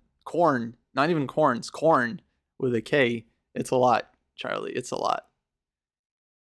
I mean, I'm with you. I'm with you. Maybe we can make it work.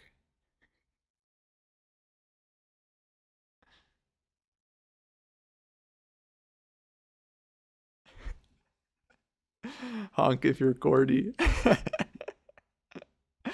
Oh, that's good. All right, when we make bumper stickers, that'll be that'll be the first one. Honk if you're corny.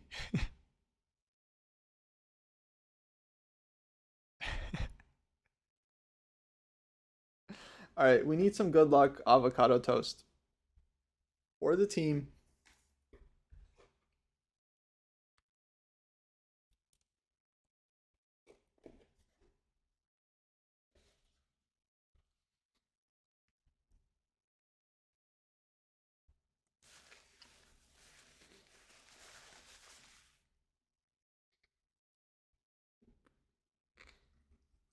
Exactly.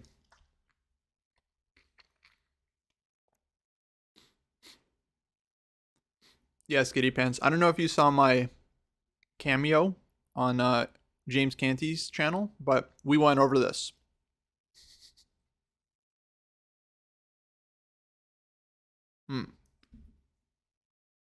Yeah. Yeah, we went over this. I am always eating. I like food. Food is,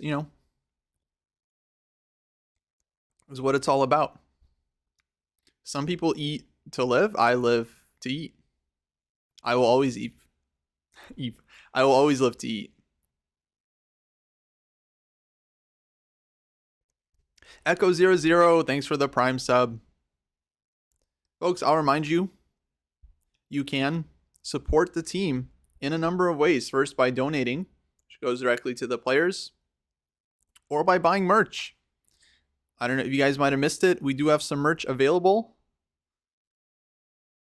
It's going to be limited exclusive, but I'm definitely going to get one, and I hope you guys get one as well to support the unicorns in this year's and future editions of the Pro Chess League. Of course, it's not the first year the team has been around, and certainly won't be the last. So definitely check out the merch.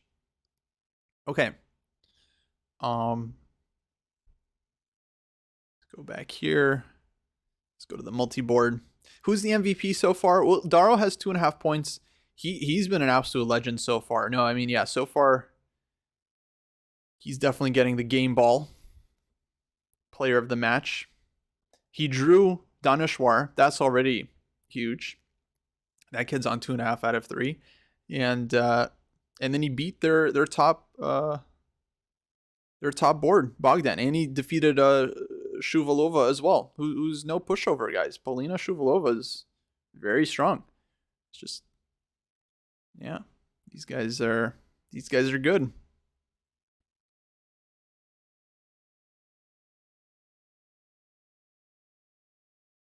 Oh yeah, guys, I don't mean to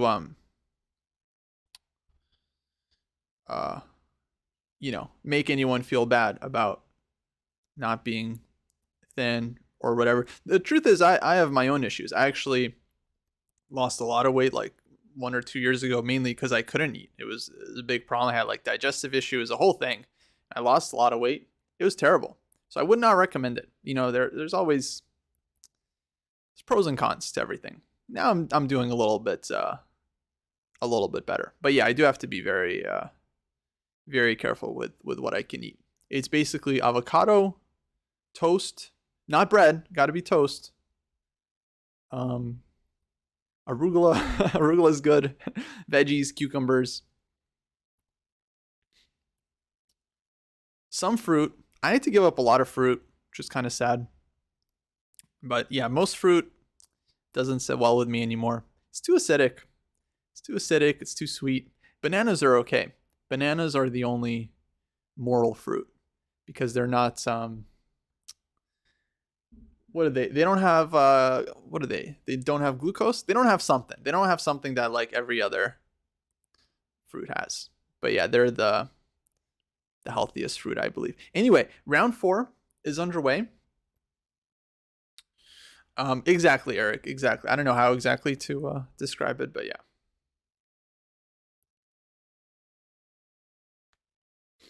Fructose. Maybe it's fructose. Round 4 underway. We got the board v board matchups. It's the final round. We need 1.5 points to clinch here. Well, you guys are saying bananas do have fructose? Hold on. What was the thing?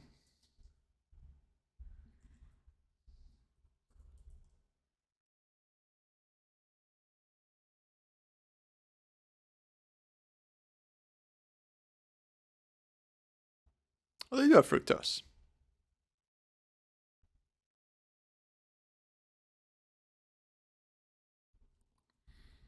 Look, guys, I don't know why bananas are the healthiest, but for me, they're the easiest to digest.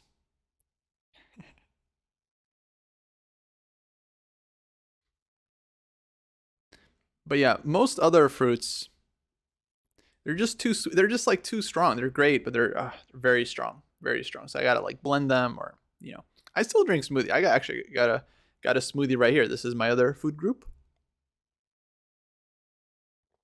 Basically eat 2 things: avocado toast and smoothies.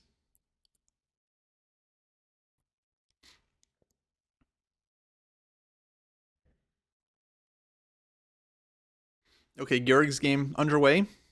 He's playing the Iranian kid, which is going to be very, very, very interesting matchup there. Rooting for Georg. Yeah, no, folks, I eat meat. I eat meat. You don't gotta look at me like I'm some kind of crazy. Yeah, I eat like steak and chicken and salmon. Yeah. I was more. It's breakfast time. Okay, it's 2 p.m. It's still breakfast time. Just talking about like breakfast food. Yeah, for like lunch. Yeah, I like warm. Like a chicken salad or some chicken, rice, potatoes. Eggs are good. Eggs are good.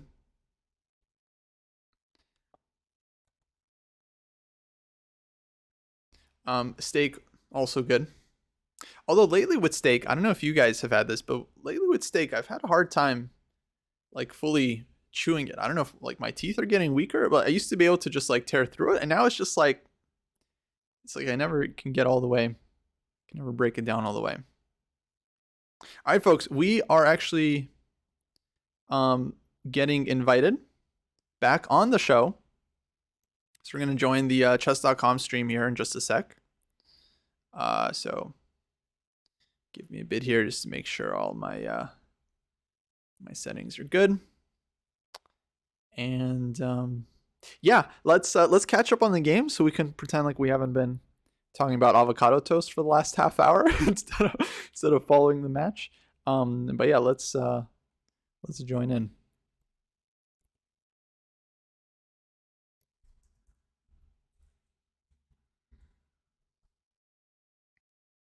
Far away. It is far away indeed, and black has a very clear path forward. Castles, bishop a6, f6, a lot of low-hanging fruit, and those are the kinds of positions that you want in a rapid game. Levaich developing his knight to d2, trying to go for b3, bishop a6, or even c5, move that we haven't mentioned yet, has now become possible because the contact between the rook and the pawn has been temporarily severed by White's last move. So I think we'll leave Dariush to his devices here. It's clear that he's solved his opening problems, but he will have to continue playing accurately to keep White's queenside pressure at bay. Let's go back to the bird's eye view and check out the other games. All 4 of them are underway, and one of them, I think, is going to finish pretty soon. Georg Meyer is going to impose his will and get half a point out of Bardia Danishvar. You're saying that Georg Meyer wants a draw that's in the bottom left. Let's go, Georg. He is saying, let's get these pieces off the board. Let's just have equality. And if Georg draws, that means only 1 more point from the rest of the team. But that, in a way, could be good news for the Bulldogs. Because on board 4, they're going to have to trust Polina Shuvalova to get a win against Sabina Forscher. That is mandatory. and then they're gonna have to find a win somewhere else. And Bogdan Daniel Deoch, look at We're gonna board get you in, one against Kostya. Ray We're just waiting Robson. for them to Ray call is you. down Yeah, 4 no worries. minutes on the clock. You can still So I talk with your think chat. that It's fine. the Bulldogs will. Oh be yeah, no, but perfectly they fine hear the with a quick commentary. I think draw they're for happy to their listen board to it. 3. I think It's some all people in good. the chat who aren't as used to watching team events might think, how could he possibly play Oh, but you let know, a me Grunfeld make and sure you allow guys a can see the forced draw? multi-board. Totally agree with you, Robert. I think a draw with There black we go. against That's good. Georg Meyer, who almost never loses with white, is a very wise decision. Yes, you're trusting your teammates, but at the end of the day, you need a huge comeback and you need your top boards to deliver anyway. So I think we're going to see a draw in that game. Maybe Georg, though, is going to keep pushing. I mean, it's not over yet. And maybe he actually has a slight advantage in that game. I mean, how many of these end games have you seen him squeeze out to a win, Magnus Carlsen style? Let's go, Way, Georg. way, A lot. way too many, and we'll see if today There's a lot of is another endgames. one of those. But we are going to bring on somebody who is really into this match, someone who has something at stake, and that is Kostya Kavutskiy, the team captain for the California Unicorns. Kostya, how are you feeling right about now? Your team has a 7-5 lead. Have you recovered from the third round of action? Hey, yeah, we're doing good. Third round was definitely stressful. There was a moment there where I thought we might even like lose like 3.5 or something. Some of those games looked very, very, very topsy-turvy, but the team got it done. I gotta say, Daro, I feel like is absolute hero, playing really well. Georg as well, and Ray also. Feel like he pulled out a win in that last one, which was amazing. So 2-point lead is great. Obviously, the match is not over, so I'm not gonna celebrate, until it's done, until we see that 8.5 and it's clinched. Well, Kostya, you're watching the games on your own stream, and you go through the whole gamut of emotions as the team captain. Looks like Ray's close to stabilizing the position here. But when you saw Dariush pick up that pawn on A2, can you clue us in on how exactly you would describe the kind of euphoria that you feel in that moment? Yeah, it's like when we've been talking about food a lot on this stream, but it's like when you're waiting for your food at a restaurant, and then you see the waiter coming out of the kitchen, and you see them carrying their tray of food, and you're like, oh yeah, I ordered that, my friend. So it's your food, it's coming to your table. Like when I saw him win that pawn, he was like knight versus bishop, like outside pass pawn, his king gets in. I was like, oh my god, I know Daro's gonna win this. He's just like so technical and so good in those situations. It's just such a relief. I think relief was the emotion. I mean, have you seen a blunder of that magnitude? Of course, it was just Bogdan Deoch. He was struggling in time pressure, but have you seen something that from a super grandmaster? That must have been shocking for you and your audience.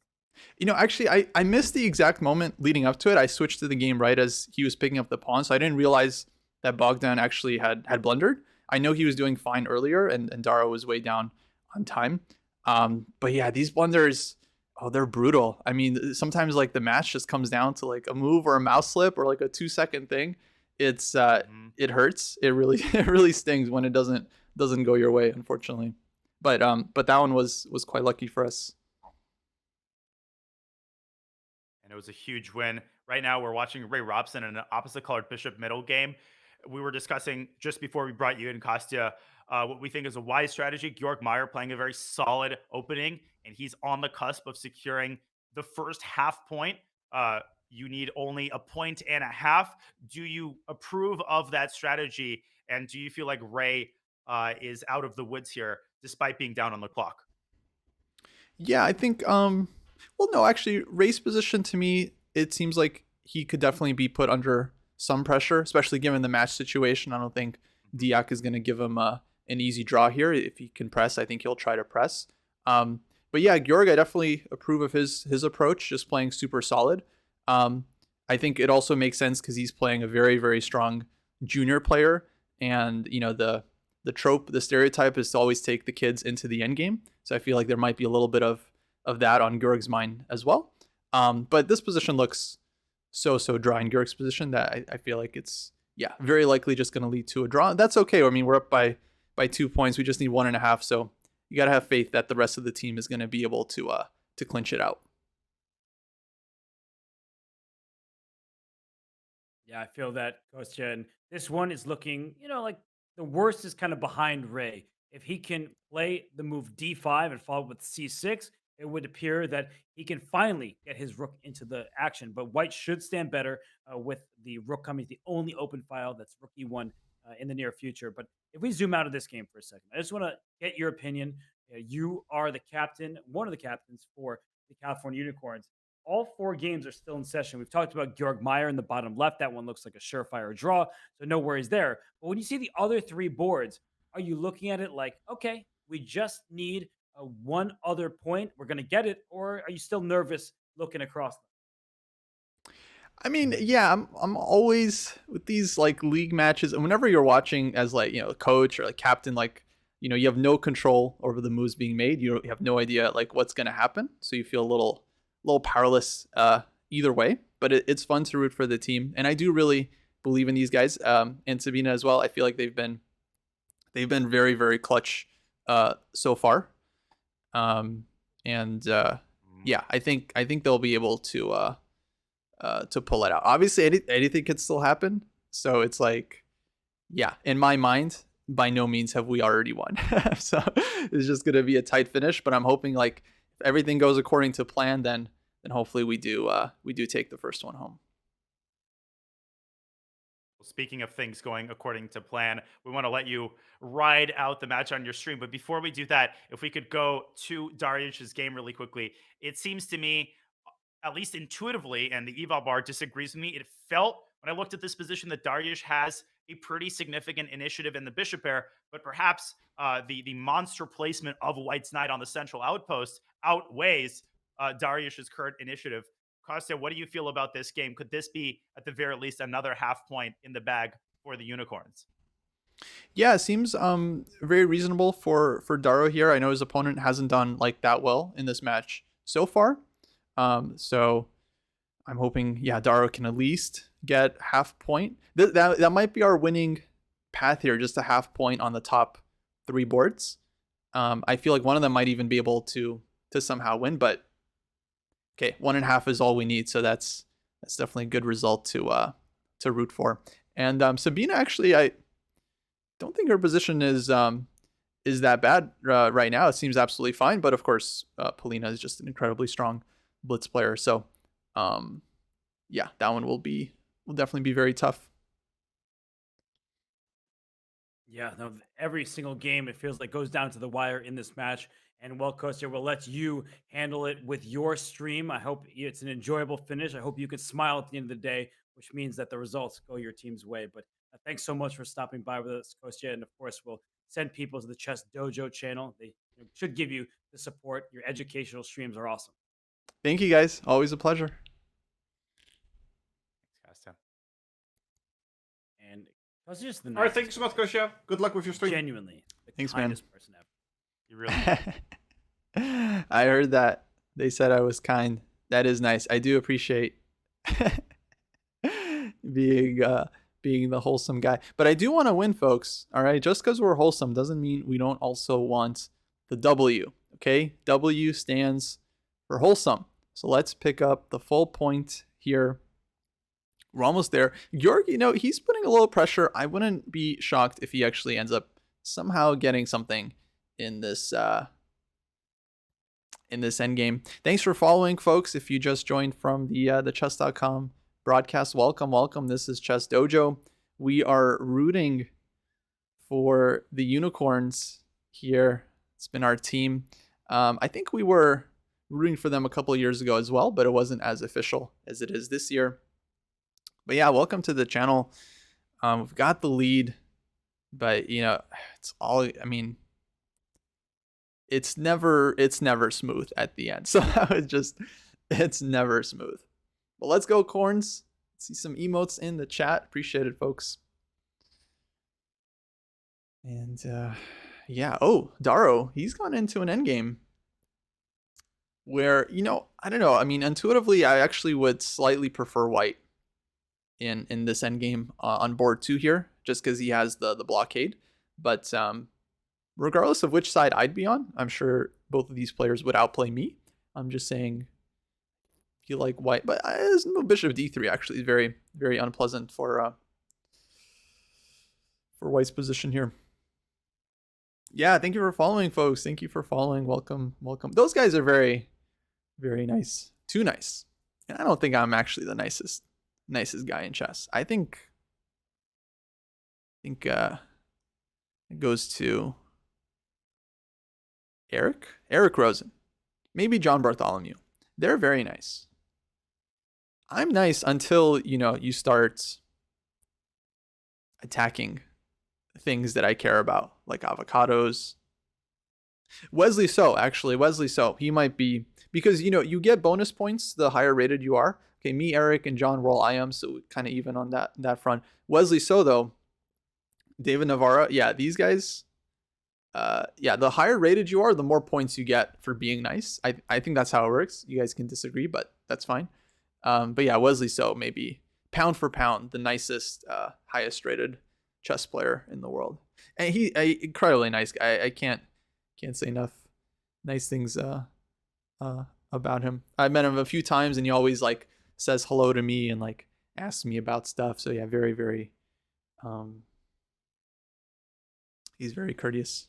To be fair, have I ever tried attacking avocados in front of Eric? Actually, I did once.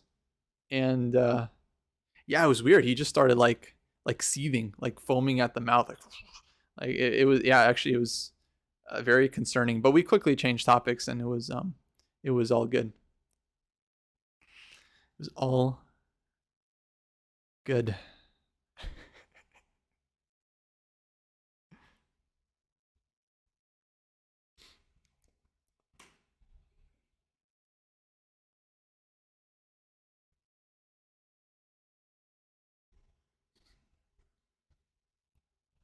And thank you for calling me cool. Prove yourself and rise. I really appreciate that. Yeah, Wesley has no reason to be nice. He could be mean to everyone, and he'd still have his rating and all of his opportunities. But no, not that the other top players aren't nice.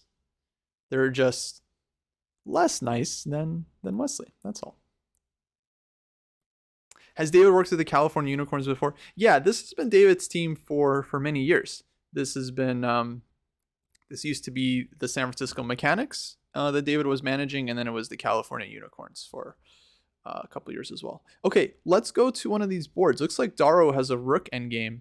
Oh, I love Daro's position. He might just honestly clinch it out for the team right here. Let's find his game. Oh wait, oops.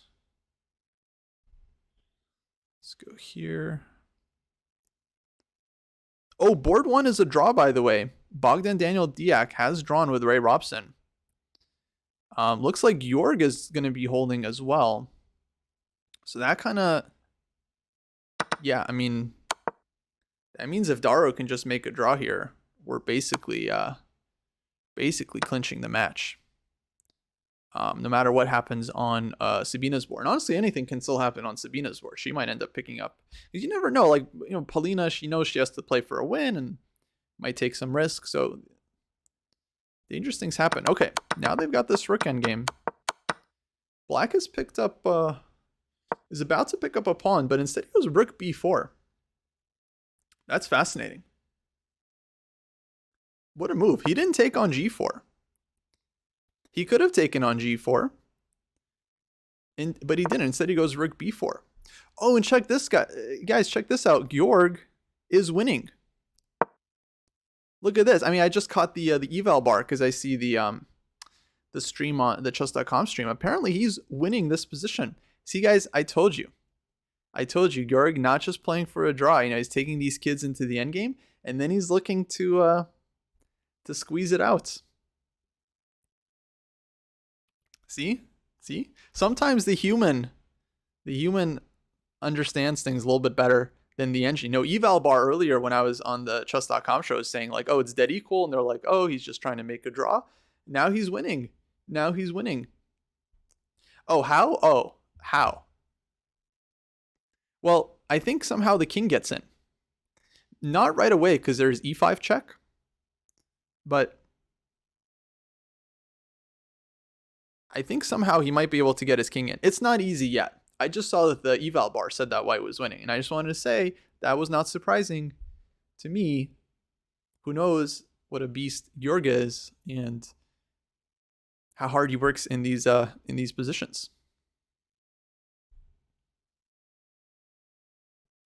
Cartier tank with the sub. Rook d6. I just caught the eval out of the corner of my eye. I didn't mean to. We've got 2 rook endgames here. We just need a point to finish off the match. And Georg is clearly on the better side. He's playing for 2 results. So honestly, if Daro can just hold, then the match, I think, is essentially over. Right now, it's looking very, very good for us. I don't see how White can ever break through this this fortress here.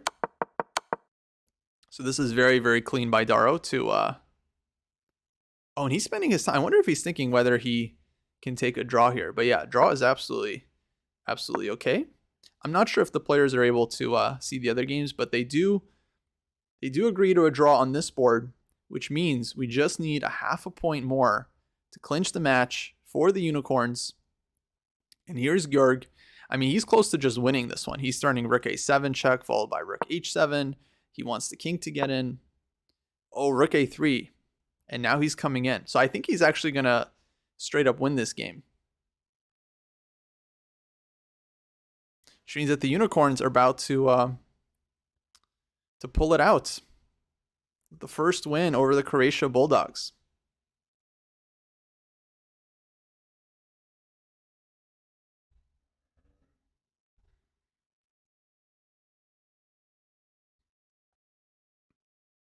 Yeah, exciting.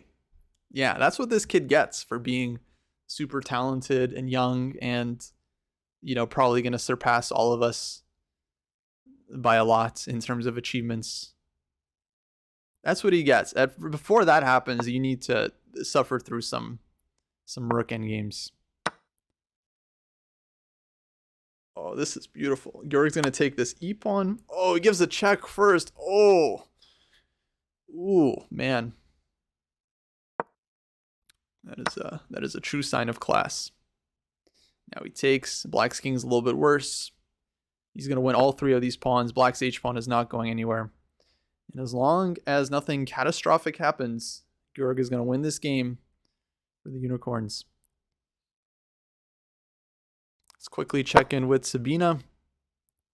And Sabina's position, I mean, is still messy. We haven't relied on this one in terms of the score because the other guys were doing super well in those endgames. Looks like they're just going to get at least 2 out of 3. But anything can still happen in this one. And I would imagine every point still counts. So we want to win the match first and foremost, but we also want to have good tie break. So if Sabina can squeeze out a half point here, that would really help us in the season standings.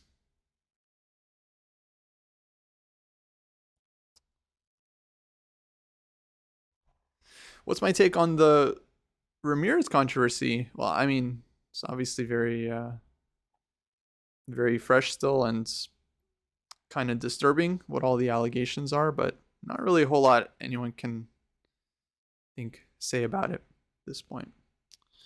But I was very sad to see when it came out. Obviously, it's no one wants to kind of read about that happening in your community.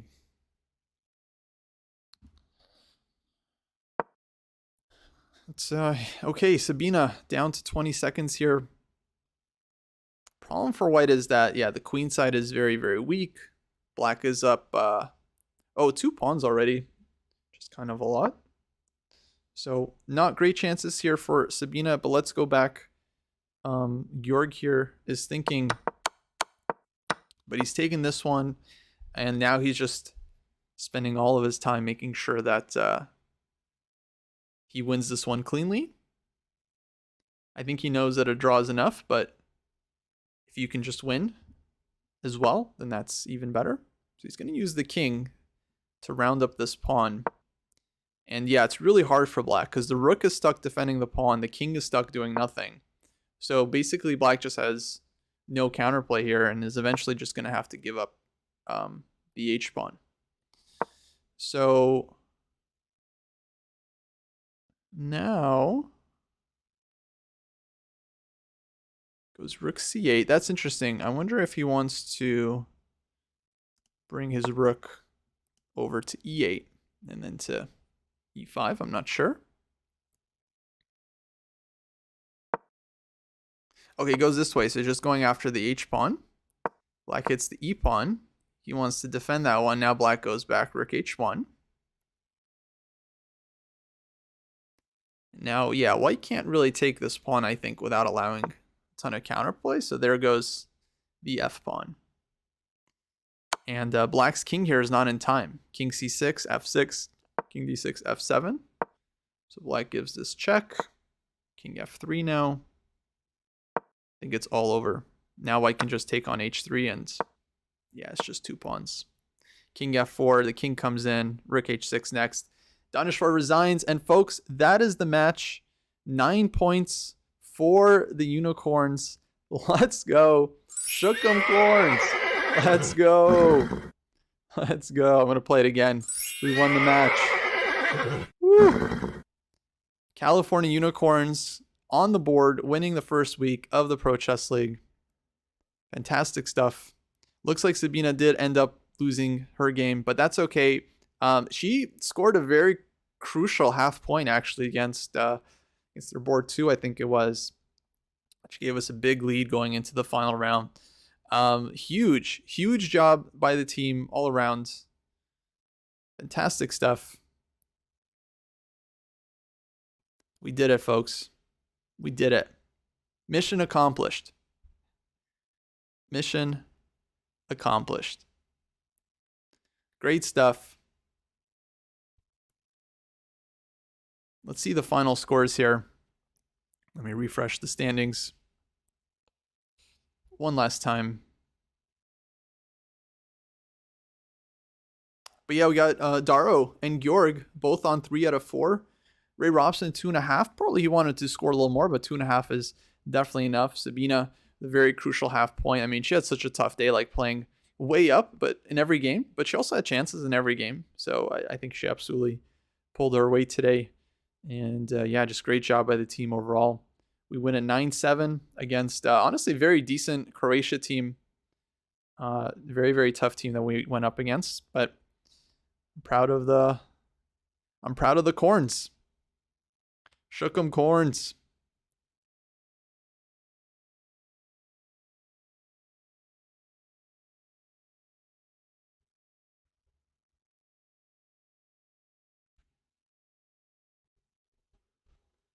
Woo. Let's go. Honk if you're corny. Don't tell that one to Jesse, because then he's gonna say it a lot and get us in trouble. Alrighty, folks. Well, that's gonna do it for the match. The stream is gonna keep going. Actually, Jesse, speaking of Jesse, he said he wanted to come on afterwards. So let me ping him here. And yeah, he'll be hosting the Pro Chess League California Unicorns after party, also known as a dojo game review, where he'll be, I think, reviewing some of the recent annotated submissions to the dojo training program. And yeah, I think lately Jesse's been picking model games from the cohorts to choose as model annotated games. Are we doing a post-game interview? No, I don't think so. They didn't ask me. So I imagine not. Probably they want to maybe talk to one of the players, maybe Georg or Daro or Ray from the team. And yeah, because they already talked to me twice. I'm sure they want to get a player perspective if they can. And looks like they'll be back. They'll be back on the official broadcast in about 3.5 minutes. I'm not sure I don't know if anyone's watching. Did they mention? Oh, looks like Ray Robson is going to be interviewed. So that's awesome. Go Ray. Oh, someone said Shookum Corns in the Chess TV chat. Folks, let's make this a thing. When Ray comes on, I want to see a lot of emotes and a lot of Shookum Corns in the chat. Let's show them what the unicorns is all about.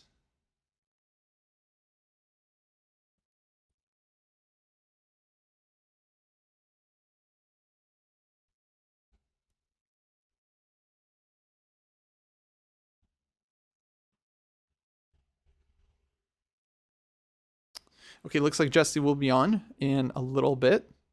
So we'll hang out until then. Yeah, I mean, I'd like to, folks. I don't know if I'm going to be able to get one of the players.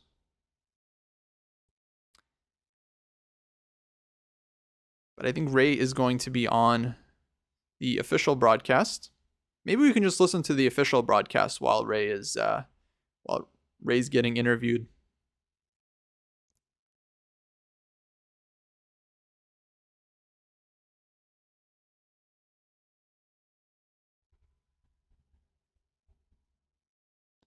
Oh, hold on, guys. I just saw what happened. Oh my God, this is unbelievable. I didn't realize what happened in Daro's game against Bogdan Daniel. Did you guys see that game? Oh, we I did not realize this. Hold on. Let me let me see if I can bring this up. Let me put this up somewhere. You guys can see it. I don't know. Is this gonna work?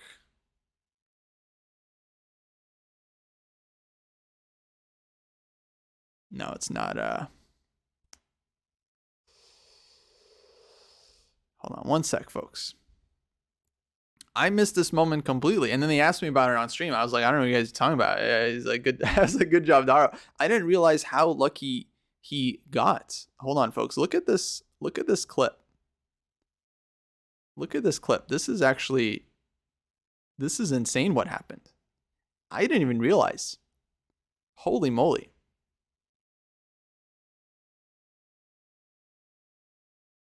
But yeah, watch this clip. Let me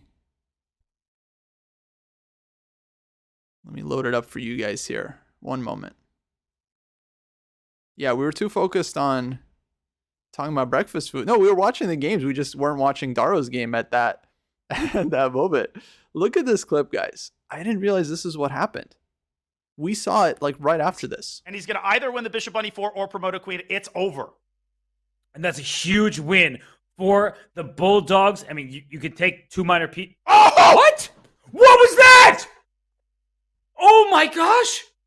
And look at Darius future. This is why you don't resign. I cannot believe what we just saw. Instead of promoting, he took the knight and gave up his passer. And he's going to lose. Or is he? He's keeping the knight at bay. He might lose this. Knight d3. He's going to lose this game. That is unbelievable. That is up there with the Gawain Jones blunder. I mean, the Gawain Jones won, but I can't believe what I'm seeing. What is up Look with at this Daro. week, He's just Robert? like, This he is can't insane. believe the it. B-pawn is going to promote. Did you guys see that? Oh my gosh. And Black, at best, sacrifices the bishop for the pawn. There's a remaining pawn. That's resignation. That is unbelievable stuff. You see Darius, he just like goes, I get out of here. But let's go back to that moment quickly because Darius, it's just like, this was. Oh, folks. I had no idea. So we jumped. I know you guys can't see me, but you should be able to hear me. We literally jumped in like 2 seconds after. So what happens is Bogdan Daniel Diak, he wins the game. He's about to either win a piece or promote this a-pawn, probably both. Daro plays knight takes b4 here. Because like, okay, whatever. He's playing for the team. He has 5 seconds. He needs to play something. He is going to allow Black to make a queen. And then he's going to take on b7 and, try to hold with 2 pieces. But it's completely lost. It's completely lost. And then Dayak just has a total, like, brain fart, forgets his idea, and takes on e4. Maybe he thought it was a check or something. I don't know. But he, like, forgets to promote. The Bulldogs, I mean, you could take. And then he lets Daro win this a-pawn, and now Daro's winning. Oh my god, that was totally missed that. Yeah, that's holy moly, that was a lucky break, folks. That was a very lucky break. That was ridiculous. Honestly, I feel bad about that. You know, it's never how you want to win, right? I mean, Deok definitely deserved the win. I don't know if it would have changed the eventual result of the match, but oh, that's insane. And actually, I've done that, folks. I remember doing that recently in an online game. It wasn't as important, obviously, but it was like I played a move that had like an in-between tactic in mind. You know, like I sack something and then I win a rook with check and then I win all my material back. But it requires me to you know, throw in the in-between move. So I like make my move, my opponent spends their time, they respond, and then I forget to make my in-between move. I just recapture, and then I just like end up losing a piece. Yeah, it's like sometimes you just forget, like you had already calculated something, and your brain just, oh, that's brutal. I feel really bad for Dayak. But let's listen to Ray here. He's on the main show. Thanks, Robert. Yeah, it feels good. Yeah, I used to play on the Webster Windmills for several years, which was a lot of fun. And last year, previously I played also for Chicago Win. But yeah, it's a completely new team. I really like our team this year. And yeah, first match went really well. Ray, it was a topsy-turvy affair for you today, but ultimately you came out strong and defeated Leon Levi. 700, so I have to congratulate you for that as well in classical chess. But I guess my question is about that. Now that you're above that super grandmaster threshold, you're playing board one for your team, does that put added pressure on you? Do you feel like you have to play for results rather than just play the board? Oh, 1 second. A little bit. But in general, I just try to play normally. I mean, that's what got me to 2700 in classical, so I guess I should try to do the same in rapid as well and just hope that it works out. Yeah, one of the things is my repertoire, especially with black in classical, is usually super solid, so sometimes it doesn't translate so well to beating low-rated players. So that is something I'm a little bit concerned about. I'll have to maybe change some openings, but for the most part, I just played normally, and today it worked out pretty well. Ray, you have a lot more team experience than most players, even more grandmasters. You have played on the U.S. Olympiad. No, great team. job. Would you say that your you had a lot of experience chances in the today. Olympiad We were and very the World proud of Team you. Championship helps you manage the stress of these events better than for some less experienced grandmasters? Yeah, for sure. I mean, it was also really good that I got to have some of those experiences when I was a bit younger. I don't know. I feel like that helps in a way to have those experiences. No, great stuff, Sabina. You crushed it when you're growing up. And then, yeah, I guess it's next match will be the nothing same. can really compare to like playing in the Olympiad or the World Team Championship. So compared to those, there's obviously I feel a little bit less pressure. Also, just in general, I'm more relaxed. I think about online chess, even just chess in general, compared to when I was a kid, where I used to be really competitive, really hard on myself if I lost any game at all. In any format, even if it was just casual. Now I learned to deal with it a little bit better. So, yeah, I wasn't going too crazy, but yeah, there has to be a balance, I guess. Sometimes you can just not care. You can care too little, and then that also detracts from your game. So I try to find the balance. It was also the first week today, so first time playing Pro Chess League for me in a while. So I'm just trying to get back into the groove of things. Yeah, it's good to hear, Ray, that a relaxed Ray Robson is maybe the best Ray Robson. And I do want to get a question in from the chat from Chesswind. Their question is, as a puzzles champion, do you feel your pattern recognition knowledge impacts your intuitive decision on the board? Yeah, I saw Daniel was playing a lot of Puzzle Battle last night. He was having some really exciting matches. Yeah, I don't know. There's definitely like specific patterns that I've seen a lot, so I guess I might recognize those faster. But in some sense, I don't know. Like if you play a bunch of Puzzle Battle and then you like go back to Blitz or something, your mind is kind of focused on finding those specific patterns, which doesn't really actually happen that often in real games.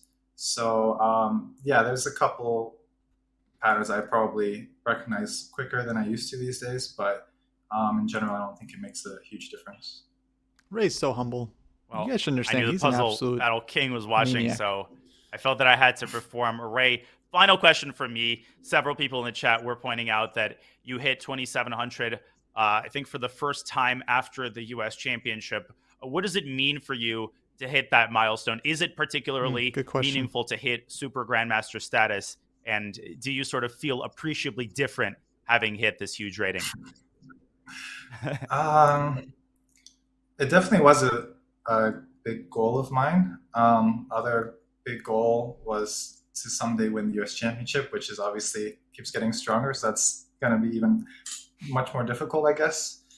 I'm sure you guys know that, like, you know, you all have goals growing up, and when you achieve them, it feels really good.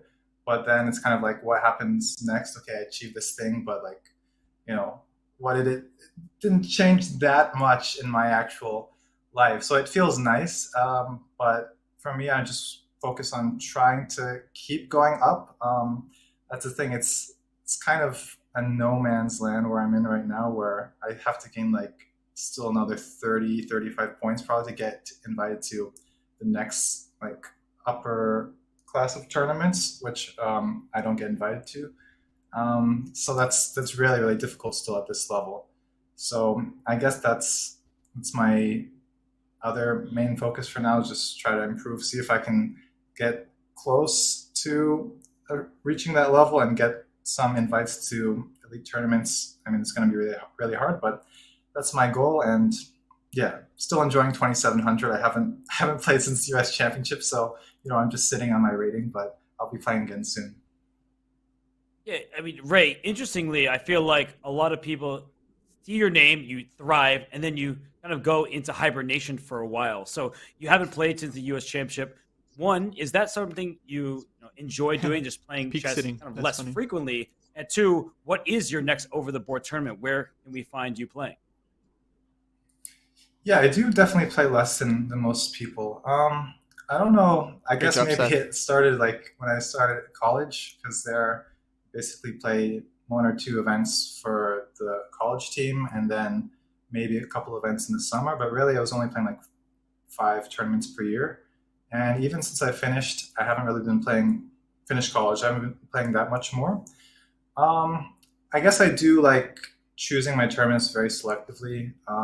Obviously, there's a lot of really strong open tournaments in the US, but if I were to play those, I would still probably be the first or second highest rated player. And I just don't feel like that would be that great for my career right now. So I'm pretty selective about tournaments I choose.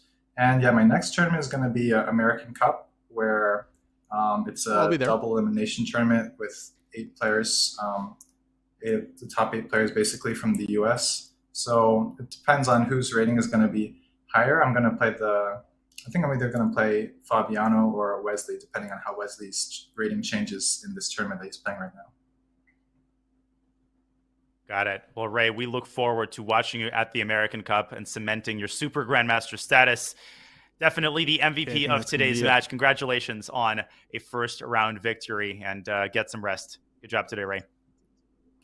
I'll be writing the reports for American Cup. Definitely not. Well, that was Ray Robson. He is leading the California Unicorns, the last team to score an opening week victory. These are the great job, everyone. Folks, Jesse is going to come on in just a moment after me. And yeah, stay tuned for that. Thanks for checking out the stream. It was a lot of fun to root for the Unicorns. We'll be back next week with another match. I don't know if I'll be able to do the commentary because I'll be playing Norm event, but I'll be rooting for the Corns with all my heart. And yeah, I'm gonna end the stream now. Once again, folks, if you want to support the team, donate link is in the chat. We also have a merch store that we just started with a hoodie that you can wear to represent the Corns in your hometown / jurisdiction. So yeah, I'm actually starting a tournament tonight. We are playing the U.S. Amateur Team North. We've got a ChessDojo team. We're very strong, but there's other strong teams as well. But yeah, that's starting tonight. So I'll be here in Chicago playing the event. And yeah, then hopefully I'll catch you all another time.